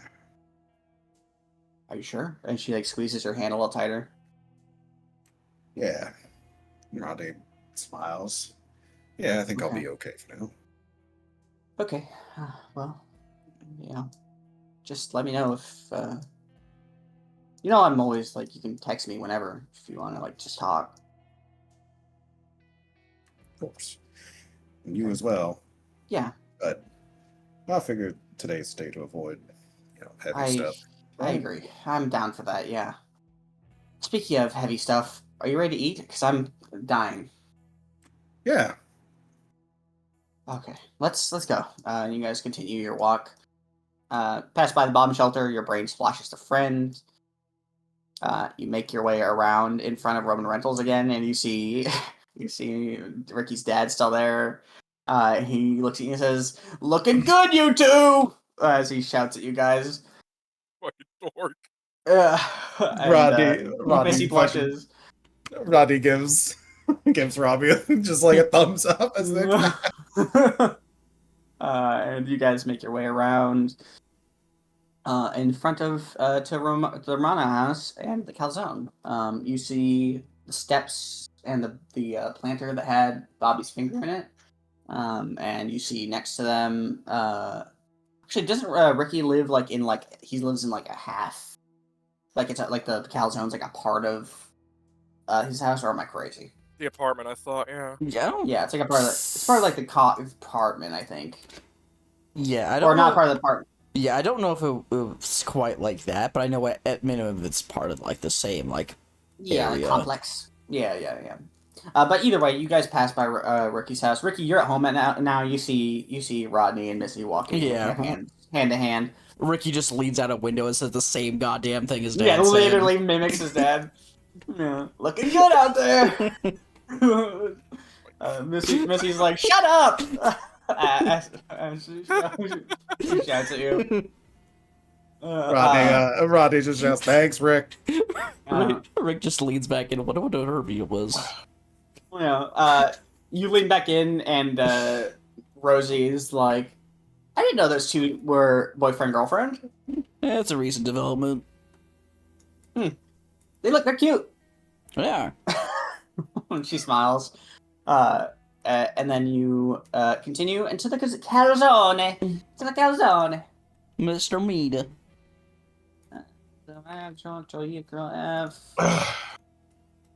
Haven't seen this map in a while. Yes. Forgot about his fucking token border. Yeah, it's really good.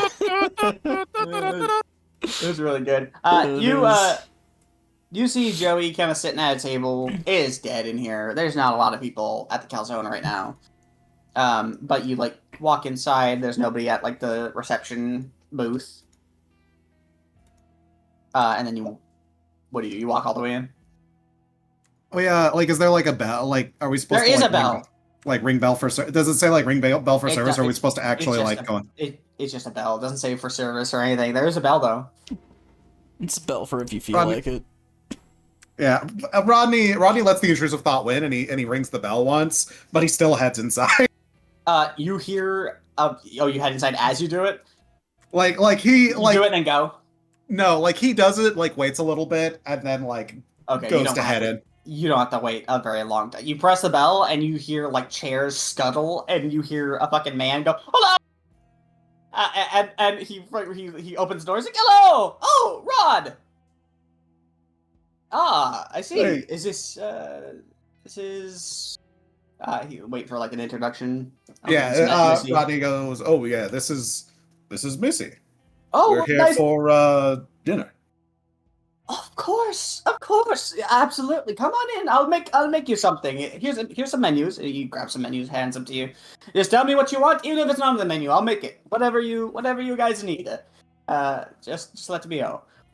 Missy, it is good to meet you. You're more than welcome anytime. If you're a friend of Rodney's, you're a friend of mine. She looks at him and says, thanks. She like leans over and whispers to you, "Do you know that you like? Are you friends with this guy or what?" Yeah, I'm friends with everybody. Well, I know that, but I mean like closer than just like acquaintances. It seems like he really like knows. Whatever, never mind. Right? And she goes in. You see Calamita like he's learning. Yeah, you see Calamita like running like around the kitchen like a fucking crazy person, like just like preparing every meal possible, like in advance to be like ready for whatever you're gonna order. He then runs out as you're about to sit at a table, like pushes you away from the table, drags the table into the center of the room, pushes the other tables away, lights 2 candles, puts them on there, dims the lights, and then it's like, "Here you go, my friends. I am more than happy to host your dinner." Thank you, Mr. Calamita.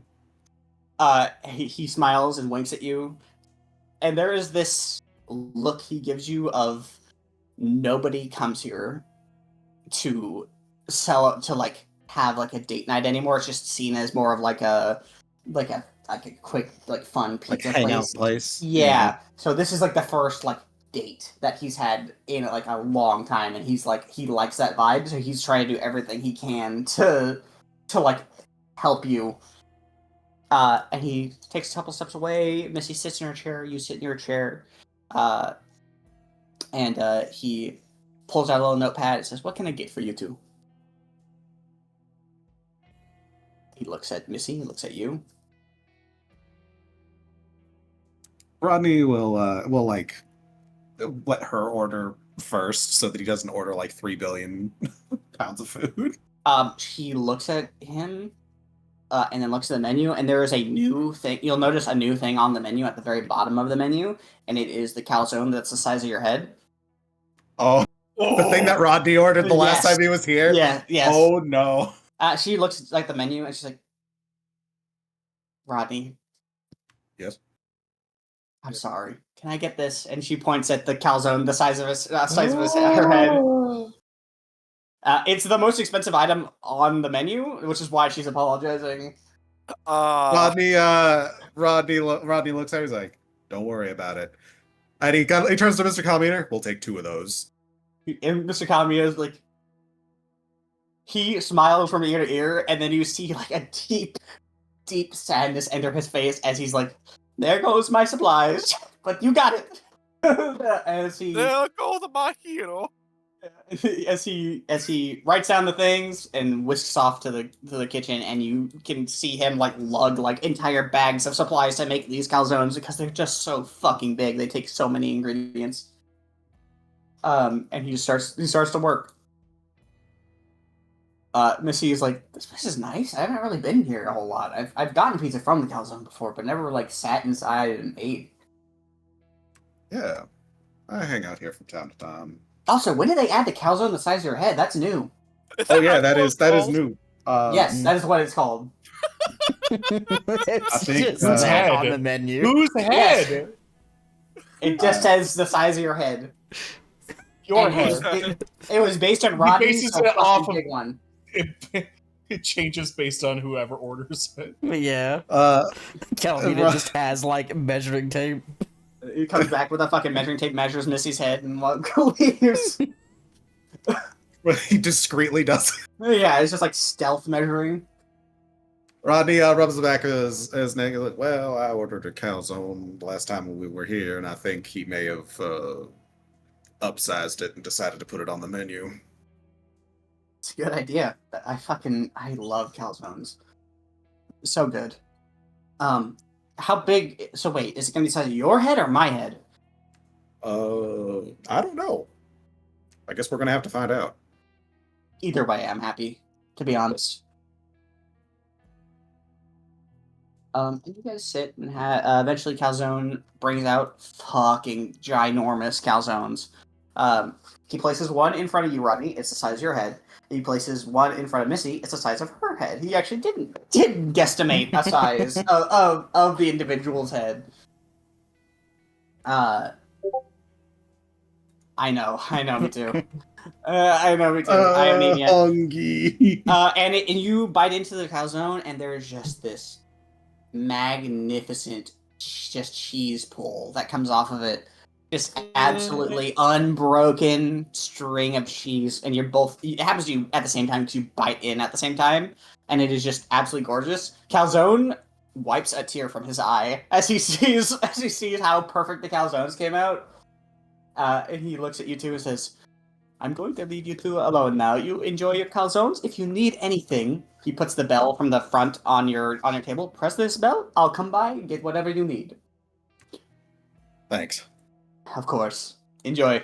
And he walks to the back, and you just, if you're watching him over the counter, you see him like fist pumping, like, fuck yeah, I fucking nailed that shit. He's proud of the calzones he made. Yeah.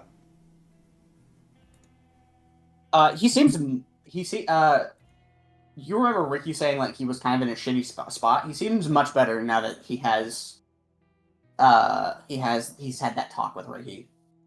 That's good. That's great. Rodney clocks that and enjoys his calzone. Yeah, you guys eat. It's hard to speak while you're eating. Just We'll make a little bit of small talk, but probably not much. You can tell Missy's having to like focus up to like really down the whole thing. Like she has to like actively put effort in.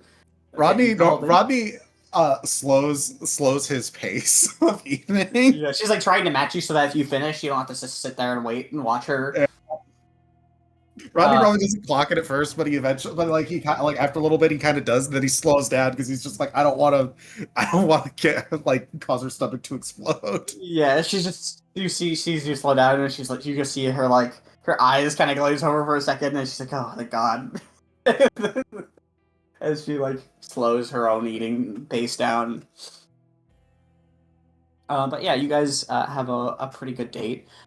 You have a little small talk here and there. You talk about what you like. She talks about her cosplay more. She talks about Dance Dance Revolution and how she plays it a lot.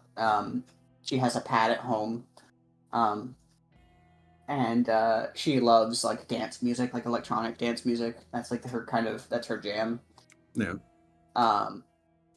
And then eventually the night gets fairly late. It's like 8 or 9 o'clock at night. It's like dark outside by now. You guys finish your calzones, and Calamita brought you like drinks and stuff throughout the night. Eventually, you finish and you look for a bill.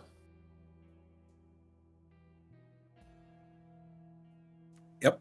Rodney goes and searches for the bill. He's not leaving until he gets one because he can't eat Mr. Calamita out of house and home. He refuses. Mr. Calamita comes up to you, looks at Rodney right in the eyes, and he says, "You're going. I know what you're thinking. This.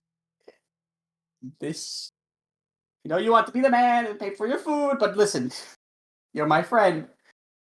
And my friends eat free here." Rodney nods and kind of like makes a motion to like bring him in for a hug. He hugs you.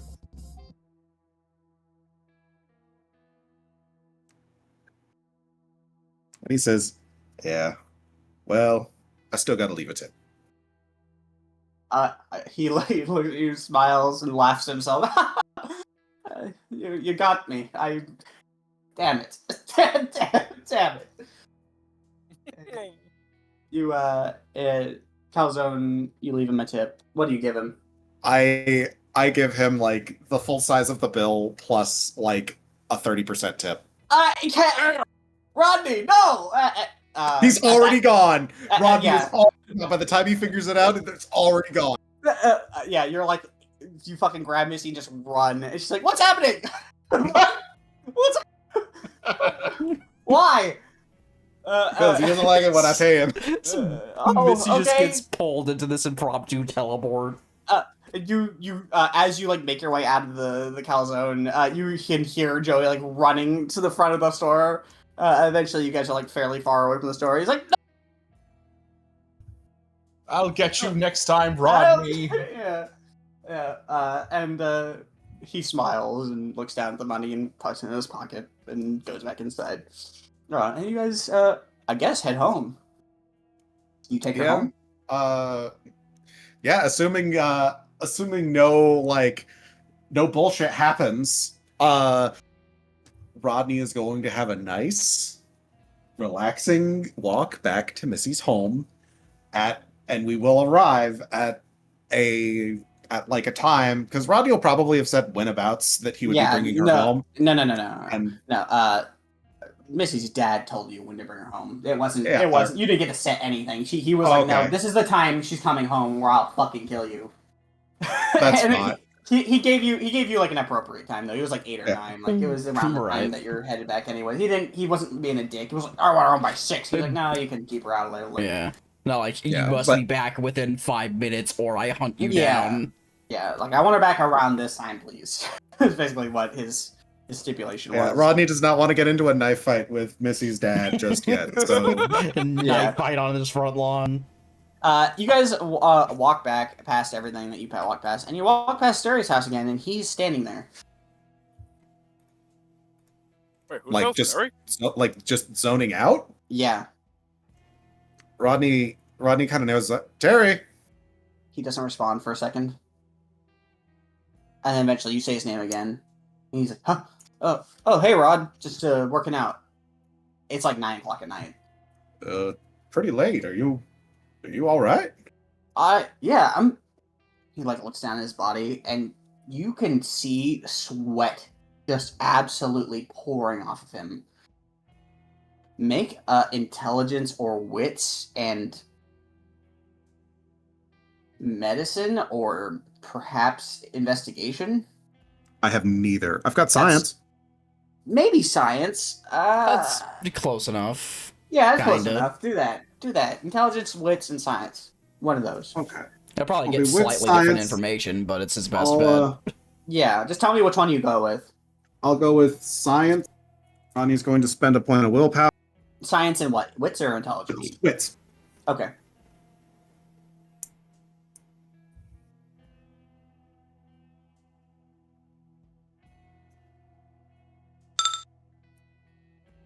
Hey, it's pretty good.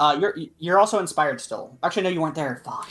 Yes, I was. I will take it. I inspired them I inspired him at the bunker. Remember? I thought it was at Steve's. Okay, cool. I inspired them last session as well. I believe Rodney did not spend it. Okay. So take a beat then. And that's like I know. I'm pretty sure Caden definitely spent it, and Jason did. Okay. But I don't think Rodney did. Oh yeah, I never updated the shit with that thing you sent me, Sean. I noticed, yeah. Also, it would be cool. I don't know if it's anything you do if you can add like a condition that is inspired, so that like I can just tell on the tokens if they're inspired or not, and that way you can like remove inspired and be like, look, I don't have it anymore. Yeah, that's what I sent you. Oh, is that what you sent me? Oh, okay, cool. Yeah, it's literally it's like a little exclamation mark on the bottom right that is just in the macro to like toggle it on and off, so it could be like, oh, this person has inspiration. I couldn't remember what it was exactly that the thing you sent me, but okay, cool. Yeah, it's exactly that.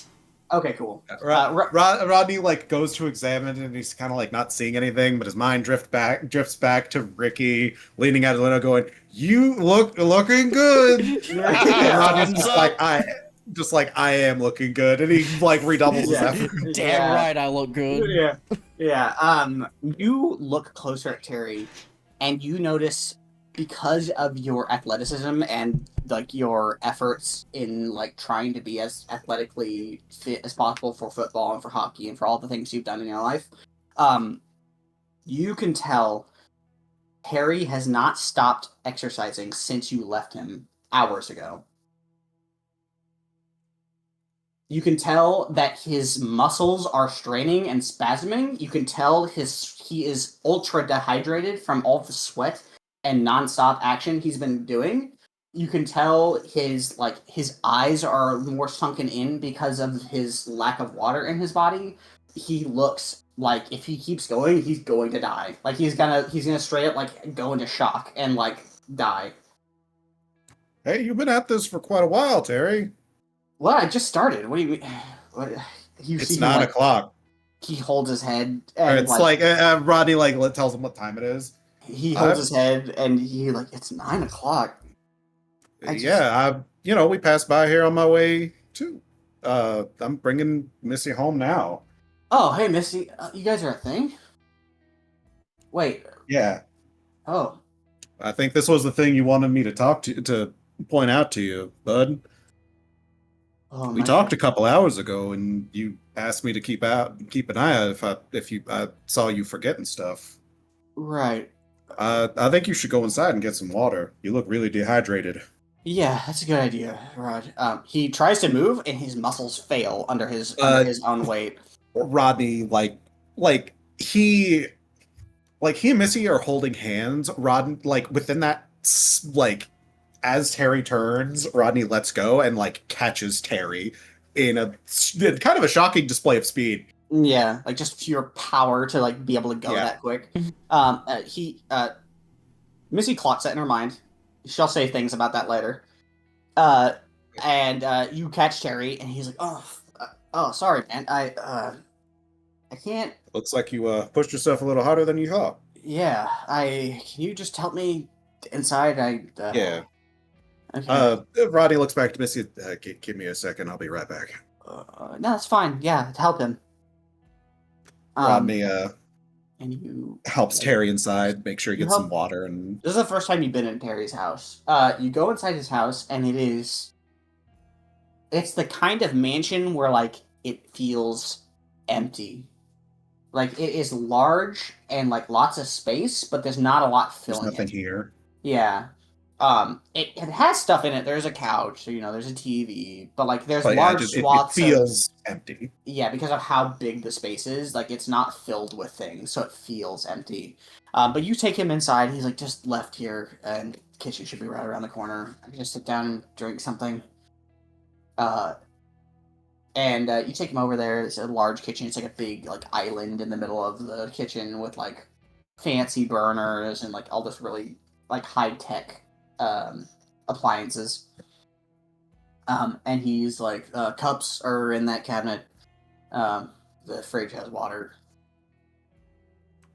And Rodney goes and gets a cup, fills a glass of water, and hands it to him. He grabs the cup and starts to lift it, and you see him look down at his arms. Rodney does not let go. In case he. Yeah, he's going to help him. Yeah, you can see him try to lift the glass to his mouth, and he stops with his own strength at some point. And he looks at you, and you have to assist him to do the full bend to his mouth. Yeah. He drinks for a while. He chugs half the water, and you put it down. He's like, "Thanks, Rod. I should probably go get looked at or something. This isn't good. I hope." Yeah, that's really worrying. Yeah, I'm sorry I ruined your date. Nah, Rodney kind of lightly shakes him, and he goes, "Don't even worry about it. We had the perfect date. You're all good." Yeah. Well, good. I'm glad you guys are good together. It seems. You just help me to my room. I'm just gonna lay down for a while. Yeah, sure. Okay. Rodney helps him, like, you help gets him him more up. water, like, finds him a straw. Yeah, you do easily. He points them out. But eventually you take him to his room. He like directs you there. It is a fucking maze in here. It is just this so big, and there are so many different rooms that it actually takes a minute for you to get there. But when you get there, you open the door and you see his room in its entirety. You see like a bunch of Babe posters. You see like football posters and like jerseys hanging on the wall. Um, you see like he has a collection on like a shelf of lighters, and you just see like a PlayStation, like a PS3 on the ground, and like just like a bunch of stuff you'd expect from a freshman in high school, especially with Terry's personality. But you take him over to the bed. He sits and then lays. He's like, "Thanks, Rod. I'll be better once I get some sleep." Yeah. I'll see you tomorrow, right? Yeah. Make a wits something. Make a wits. Empathy? Yeah, it's not Animal can. Yes, animal can. Drive. Terry's dog mauls you. No. To go. No. Let's see here. Where the fuck is your sheet? There it is. Make a wits survival. Oh. Gonna burn another point of willpower. Whatever, I've lost Rodney's token again. It's here, hold on. EF. EF. There we go. Did you find it? There we go. Yep.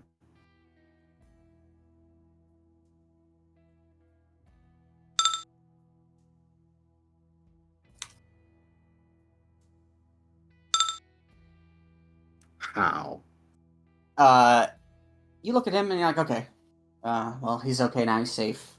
The thought doesn't come into your mind, but maybe someone else will think of it later. Okay. But you leave. There's no one else home. It's just him. Rodney is going to be a bit concerned, but he'll like.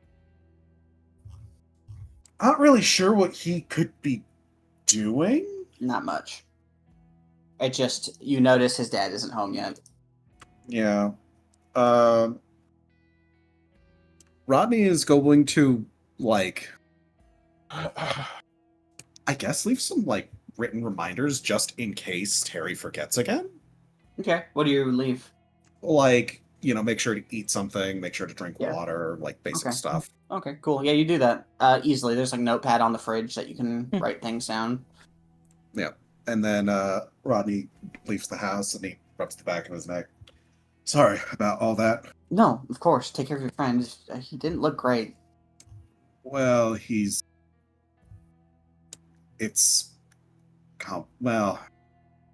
Rodney like tries to think. He was wrapped up in the Martin thing. Oh. But that's a conversation for another time. Okay, yeah. He's okay? I don't know. But I have done all I can, so... Okay. Well, we're almost home. We'll have to... Maybe we can check on Terry at school tomorrow. That's my game plan. She nods and kind of... Instead of holding your hand, she kind of grabs your whole arm and does that, like, lean into you. Rodney was kind of scared that, like, by him doing that, like, by him, like, letting go of her, that he, like, that she wouldn't do that, but he breathes a sigh of relief. He kind of, like, If anything, she's squeezing you harder. Yeah.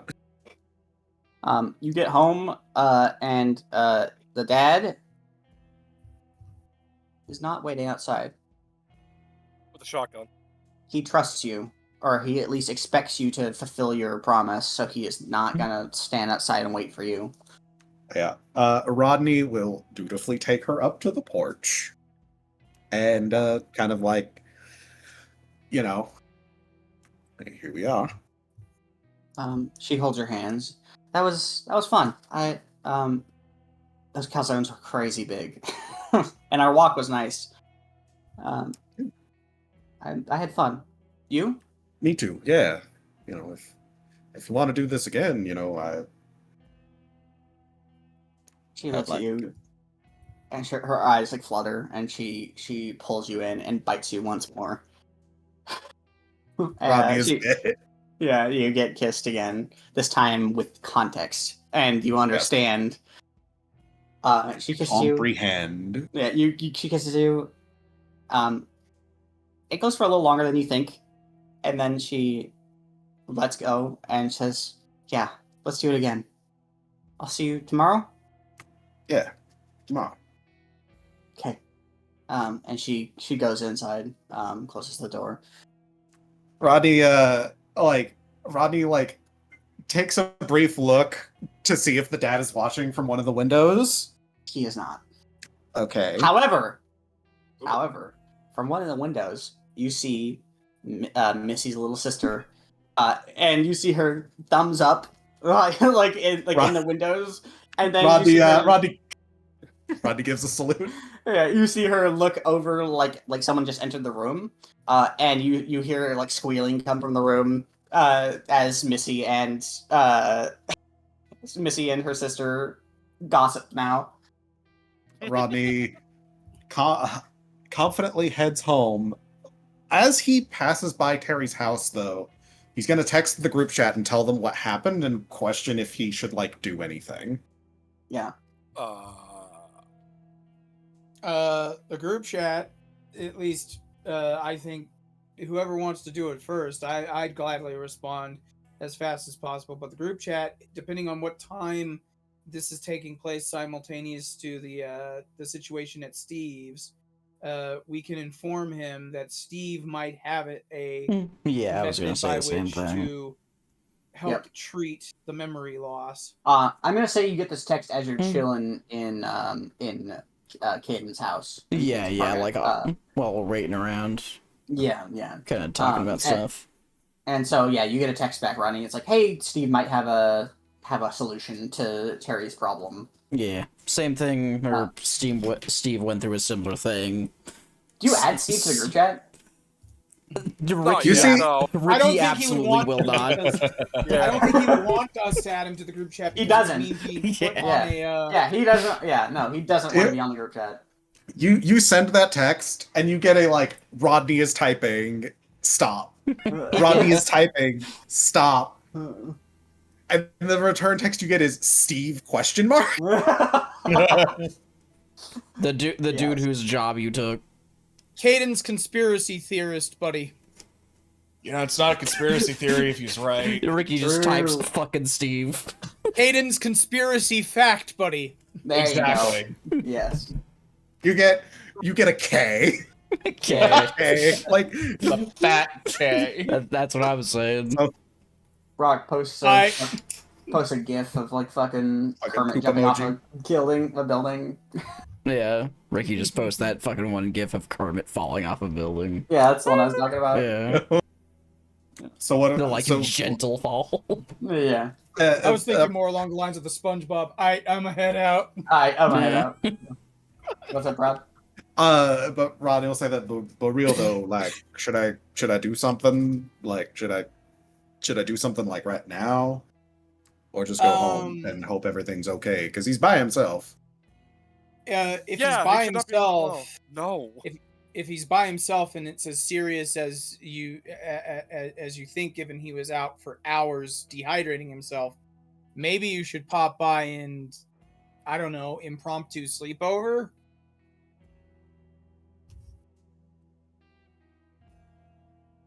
Because there's a good chance that he's at risk of serious harm if he can't even remember, dehydrating himself. That means he might not remember that he hasn't eaten yet. That means he might not remember that he needs to go to sleep. That means he might, if it's anything like, like old people with dementia and stuff like that, he might just straight up start forgetting really simple stuff. He might need help just doing normal things around the house. Yeah, so but should I get him to the hospital or I mean, I suppose Brock, that depends. Brock chimes up and he's like, "You could always just run to Mikhail's and tell him what's going on. You're near there, right?" Yeah. Rodney rubs his chin. Rodney blinks. He has his dad's number in his phone. Yeah. So he's like, yeah, I'll get in contact with him. Okay. Yeah, that makes sense. Yeah. And Rodney will shoot Mikhail a call and he'll explain the situation and that. You say that Terry. What do you say exactly? Rodney will say that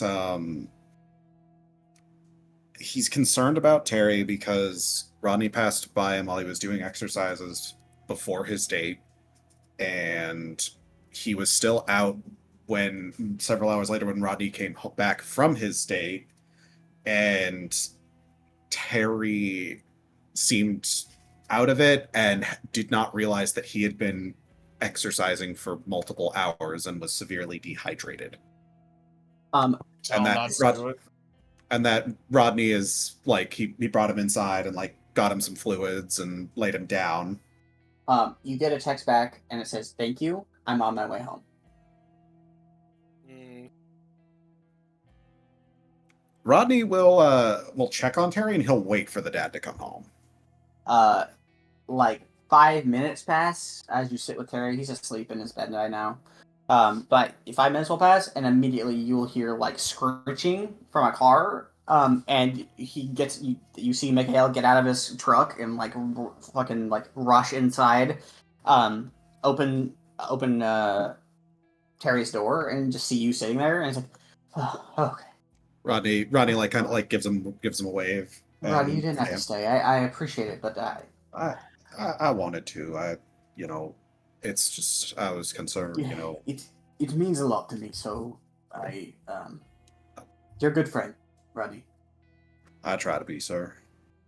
I'll take it from here, though. You go home. It's getting late. I'm sure your parents are great about you.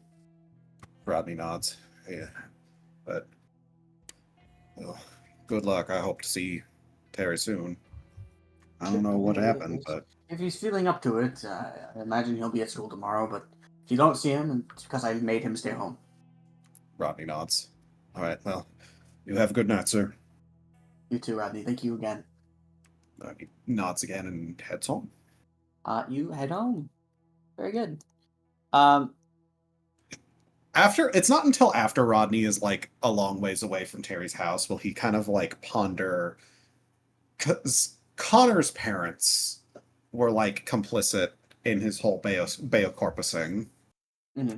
And but Terry isn't infected. He got that shit burned out of his skull. Yeah, he just doesn't. So yeah, he isn't entirely sure if Mikhail is in on it. When you caught Terry, he was warm. He didn't have. There was no infection. Yeah. So Rodney isn't really quite sure what to make of it, but he kind of mulls that over in his head, and he's like, "No, that's probably on the level." Yeah. You get home. Your parents immediately look at you. Are "Tell us everything now," especially your mom. Especially your mom. Rodney will go over what had happened, specifically to the date, and he'll cap off the date and be like, "Okay, and that was the date," and then he'll tell them about the Terry thing on his way home. Do you tell them about the kiss? Yes. Your mom faints. Fades from reality. From excitement, she just can't. How Rodney does it though, and he's like, and then I think she bit me on her front porch. Yeah, your mom knows that you're stupid, and she faints. She knows her son. If anyone would know that Rodney's stupid, it's his parents. Yeah. So she faints. Your dad gives you the that boy, and like that kind of deal. She's like, so I assume that means that you guys are a thing. You guys going out again? I think so. There we go. She seemed interested in me making her dinner, so I Did think you learn the things you wanted to learn? Yeah. Yeah, I think so. Good. There's always more you'll learn in the future, I'm sure. There's, it's hard to get to know someone entirely in one date, but it's good to have a baseline. Roddy nods. And the rest of you, including you, Rodney, have an uneventful night. Do Rodney's parents react to the Terry thing at all? They do. They mention like, oh, that's not good. He's probably overworking himself. Like they basically write it off as exercise-induced like fatigue and like amnesia. Yeah. Rodney will nod along with it because even though he knows, he can't like tell his parents that no, it's because the hospital fucking burned a section of her brain. Yeah. Yeah. Wait, are we not doing the group chat? We will. Yeah, we're gonna cut to that now because now you're all at home and you guys do the chat. I don't know. That's up to you, Jason. How do you assemble the squad? Make sure everyone has like we all can communicate with like Skype or something if everyone actually has it. Do you use Skype or do you use TeamSpeak? Skype. Okay. Brock's so I can actually type shit down. Brock's a little pissed as he has to install another thing. That's what I was worried about. Damn it. But it's fine. Rodney has neither installed. I don't even know if Rodney has a computer. I don't think Rodney has a computer unless he needs one for school. Oh my god! Okay, you need one for school. You need one. Also, you know what? At this point, just Jason, Kato will be on Skype. Everyone else is just on a voice call. I'm glad. Oh my god. I'm gonna just really quick because I want to get it out there because I'm getting tired and I have to be up super early for an 8.5-hour drive to my cousin's tomorrow. So if we could wrap this up. Yeah, this is the last thing and the end of Sunday. So okay. And then the next. I'm telling you guys this now. Next week there's no session, and then the week after there's no session because we'll be doing the. Oh yeah, the The Superman week. Yeah. Oh. Hell yeah. So we'll have 2 weeks off, and then we'll come back from hiatus, from mini hiatus. Basically, next session is the 16th. Yes. Correct. So this will be a lot of session for a minute. But yeah, you guys get the group call together. It's up to you guys now. I'm putting it in your hands. I don't have anything more to say. So this is just gonna like log onto like with his group online and just like trying to figure out like Google and just like ask around for media like where Cognito hazards have been used and how they were interacted with, how they were dealt with. Are you just straight Googling it, or are you like asking your contacts? Asking my contacts. What are your contacts exactly again? Do you remember? You should have wrote it down, or like wrote like. My contacts is online game lore community. Okay, cool. It's like that's 2,000. Okay. Lore. Roll. You're gonna get a bunch of fucking responses about SCP. Yeah, actually. When is SCP? Is that out? It's not yet. Not yet. Not yet. Yeah, just like FNAF isn't out yet either. Okay. Yeah. Which, to be perfectly fair, I don't even think I had ever heard the term cognito hazard until SCP. So that was the thing that popularized it. Yeah. Yeah, you've got like random creepy pastas on the internet right now. You've got like Sonic.exe and shit. That's basically what you've got. Yeah. Cool. Yeah. So Jason, roll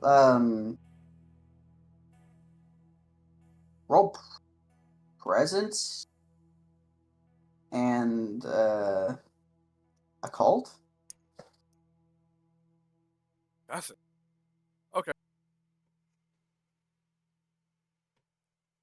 Do you know these contacts by name, or are they just like people that you like have general like association with through the internet? I feel like you might know some of them personally. Like 2 stars at 2 points. if it's a merit, then he would know them personally. Okay, Yeah. cool. Yeah, So, like he's presence talked to them 2, before. occult. We're not calling mythology for this, I don't think. So that's not about. Well, I'm gonna put the mustard. Yeah, not quite. No, yeah.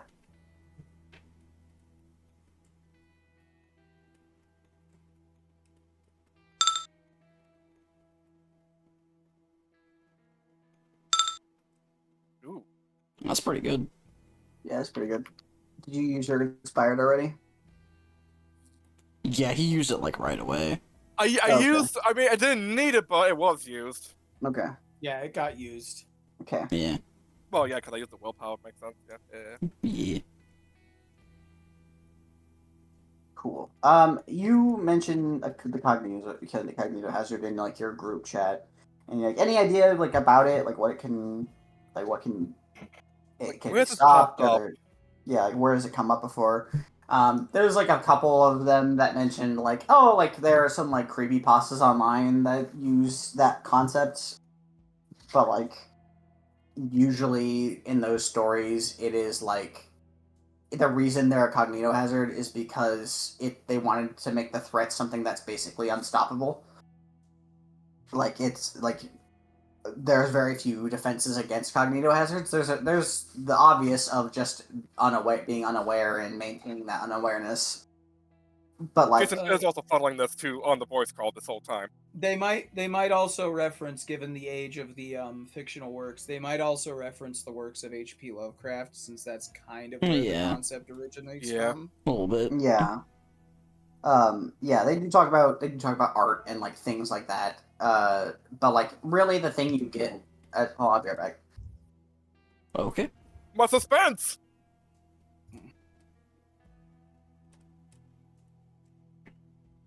I see you quiver with anticipation.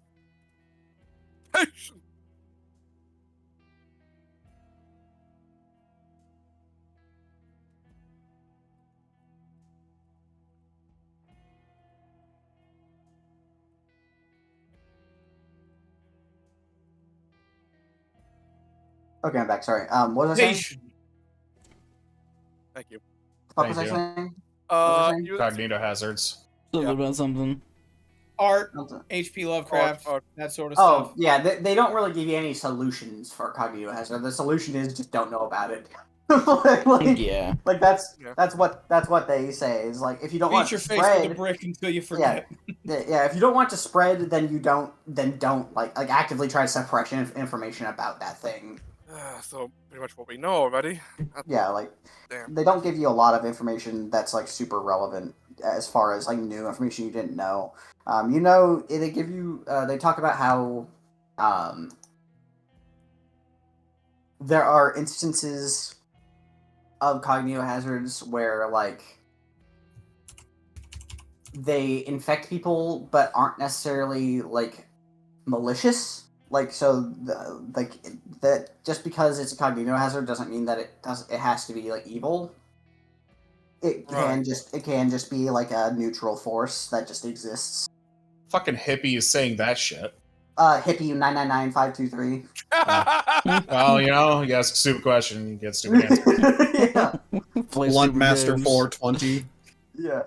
But like they just mentioned that like maybe this thing isn't like harm, it isn't evil. Like it's shut up, you're stupid. He says, "Who the fuck is this kid? Who the fuck is This is the lost child." Yeah, what This the is fuck? nasty. I think. Well, we were like, he was piping it to us, so like we're getting all of this information secondhand from Jason. So we can't actually talk in this context. I feel like Kaden might be in there though, because he actually is on the computer. If Kane's actually in there, he says, "Who the fuck are you?" The guy having sex with your mom. All right, I walked into that one. Nailed it. Right. Won the internet argument. And have you thought that maybe the things that are happening are not like intentionally malicious? Yeah, is basically what you get. I would consider that for like media. Yeah. Thank you though. Yeah, like maybe if you can figure out whatever the cognito hazard is or how to like communicate with whatever's causing it, maybe you can tell them to stop. As Jason looks across his room at his bookshelf. The book is closed on the shelf. It has a sleeve on it. Yeah. But that's the extent of their expertise. They don't have a whole lot that you didn't really know. All right. It was a long shot. It was a thing. Yeah, the most you got was the thinking of maybe the entity that's causing these things isn't evil. Maybe it's just doing it. It's just a force of nature, maybe. Yeah, I think even just beyond, the entity being evil, like the fact that it might not be evil, but also everybody trying to take advantage of it, it probably isn't necessarily, just true. It's fucking card-carrying villain and all that. True. Even True. Nancy, as much of an asshole as she clearly is, I don't think she's like, time to rule the world. The world. Yeah, no, yeah. I think that's basically what you get the most from this little conversation. Okay.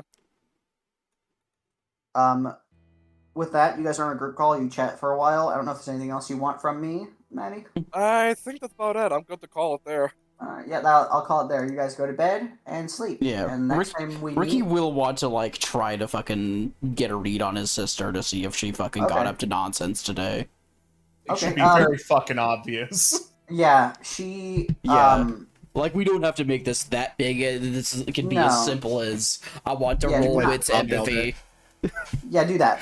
Yeah, and I'm gonna bust out the fucking. I spent my yes, I am busting out willpower, but I maxed out my fucking professional training, so now I can do rote actions. Fuck yeah. Which means when I can spend a willpower, and instead of getting +3, I re-roll all of my failed dice. Fuck yeah. So, we're doing wits, empathy. God, this fucking map tools, sometimes you make me want to fucking break things. Yeah. Hell yeah. There's that. Look at that. 9 failed dice. That's crazy. There we go. So that counts as 5 successes or 4? That's 5 successes. That is 5 successes. Okay, cool. Okay, cool. I'll go ahead. Yeah, take a beat. Actually, does it have to be on one roll, or is it just as long as that's still a critical success. Yeah, I rolled twice because that's how the fucking that's just how it works. But in reality, that was all one roll. Okay, gotcha. Effectively. Okay, cool. Okay, then yeah, take a beat.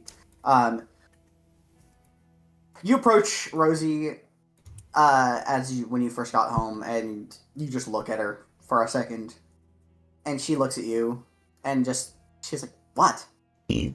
Yeah, right? Yeah. Have any adventures today? I went to the store with Mom.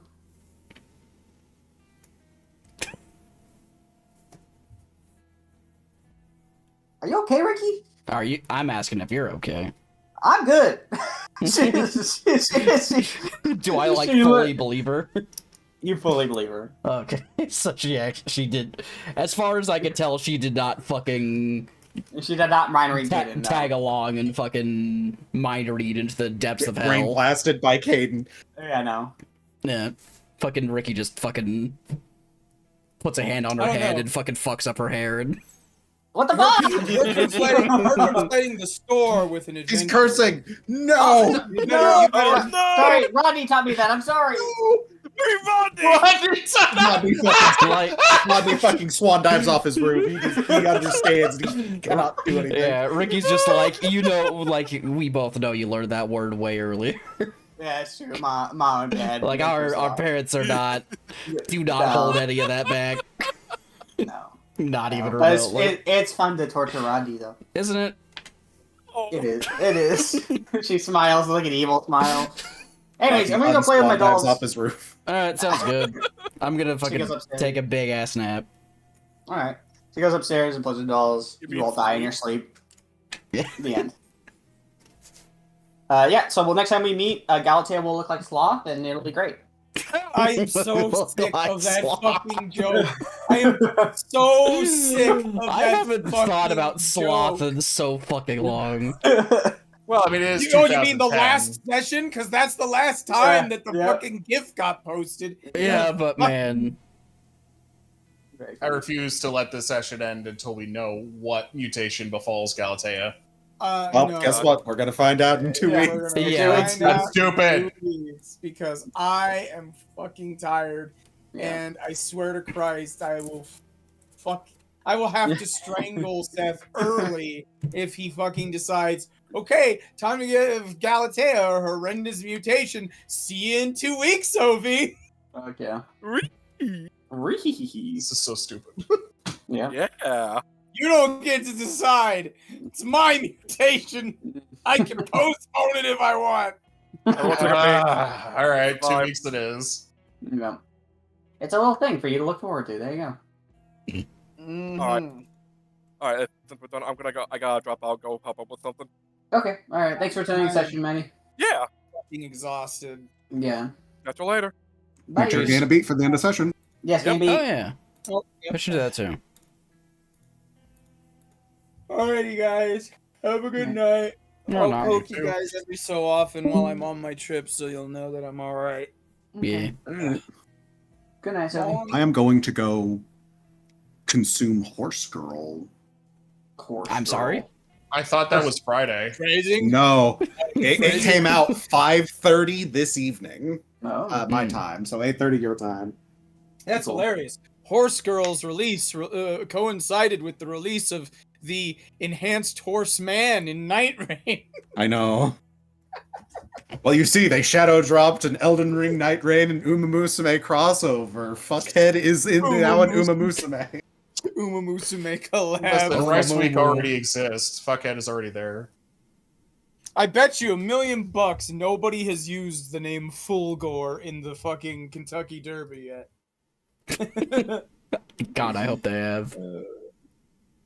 Have a good night, guys. Good night. night.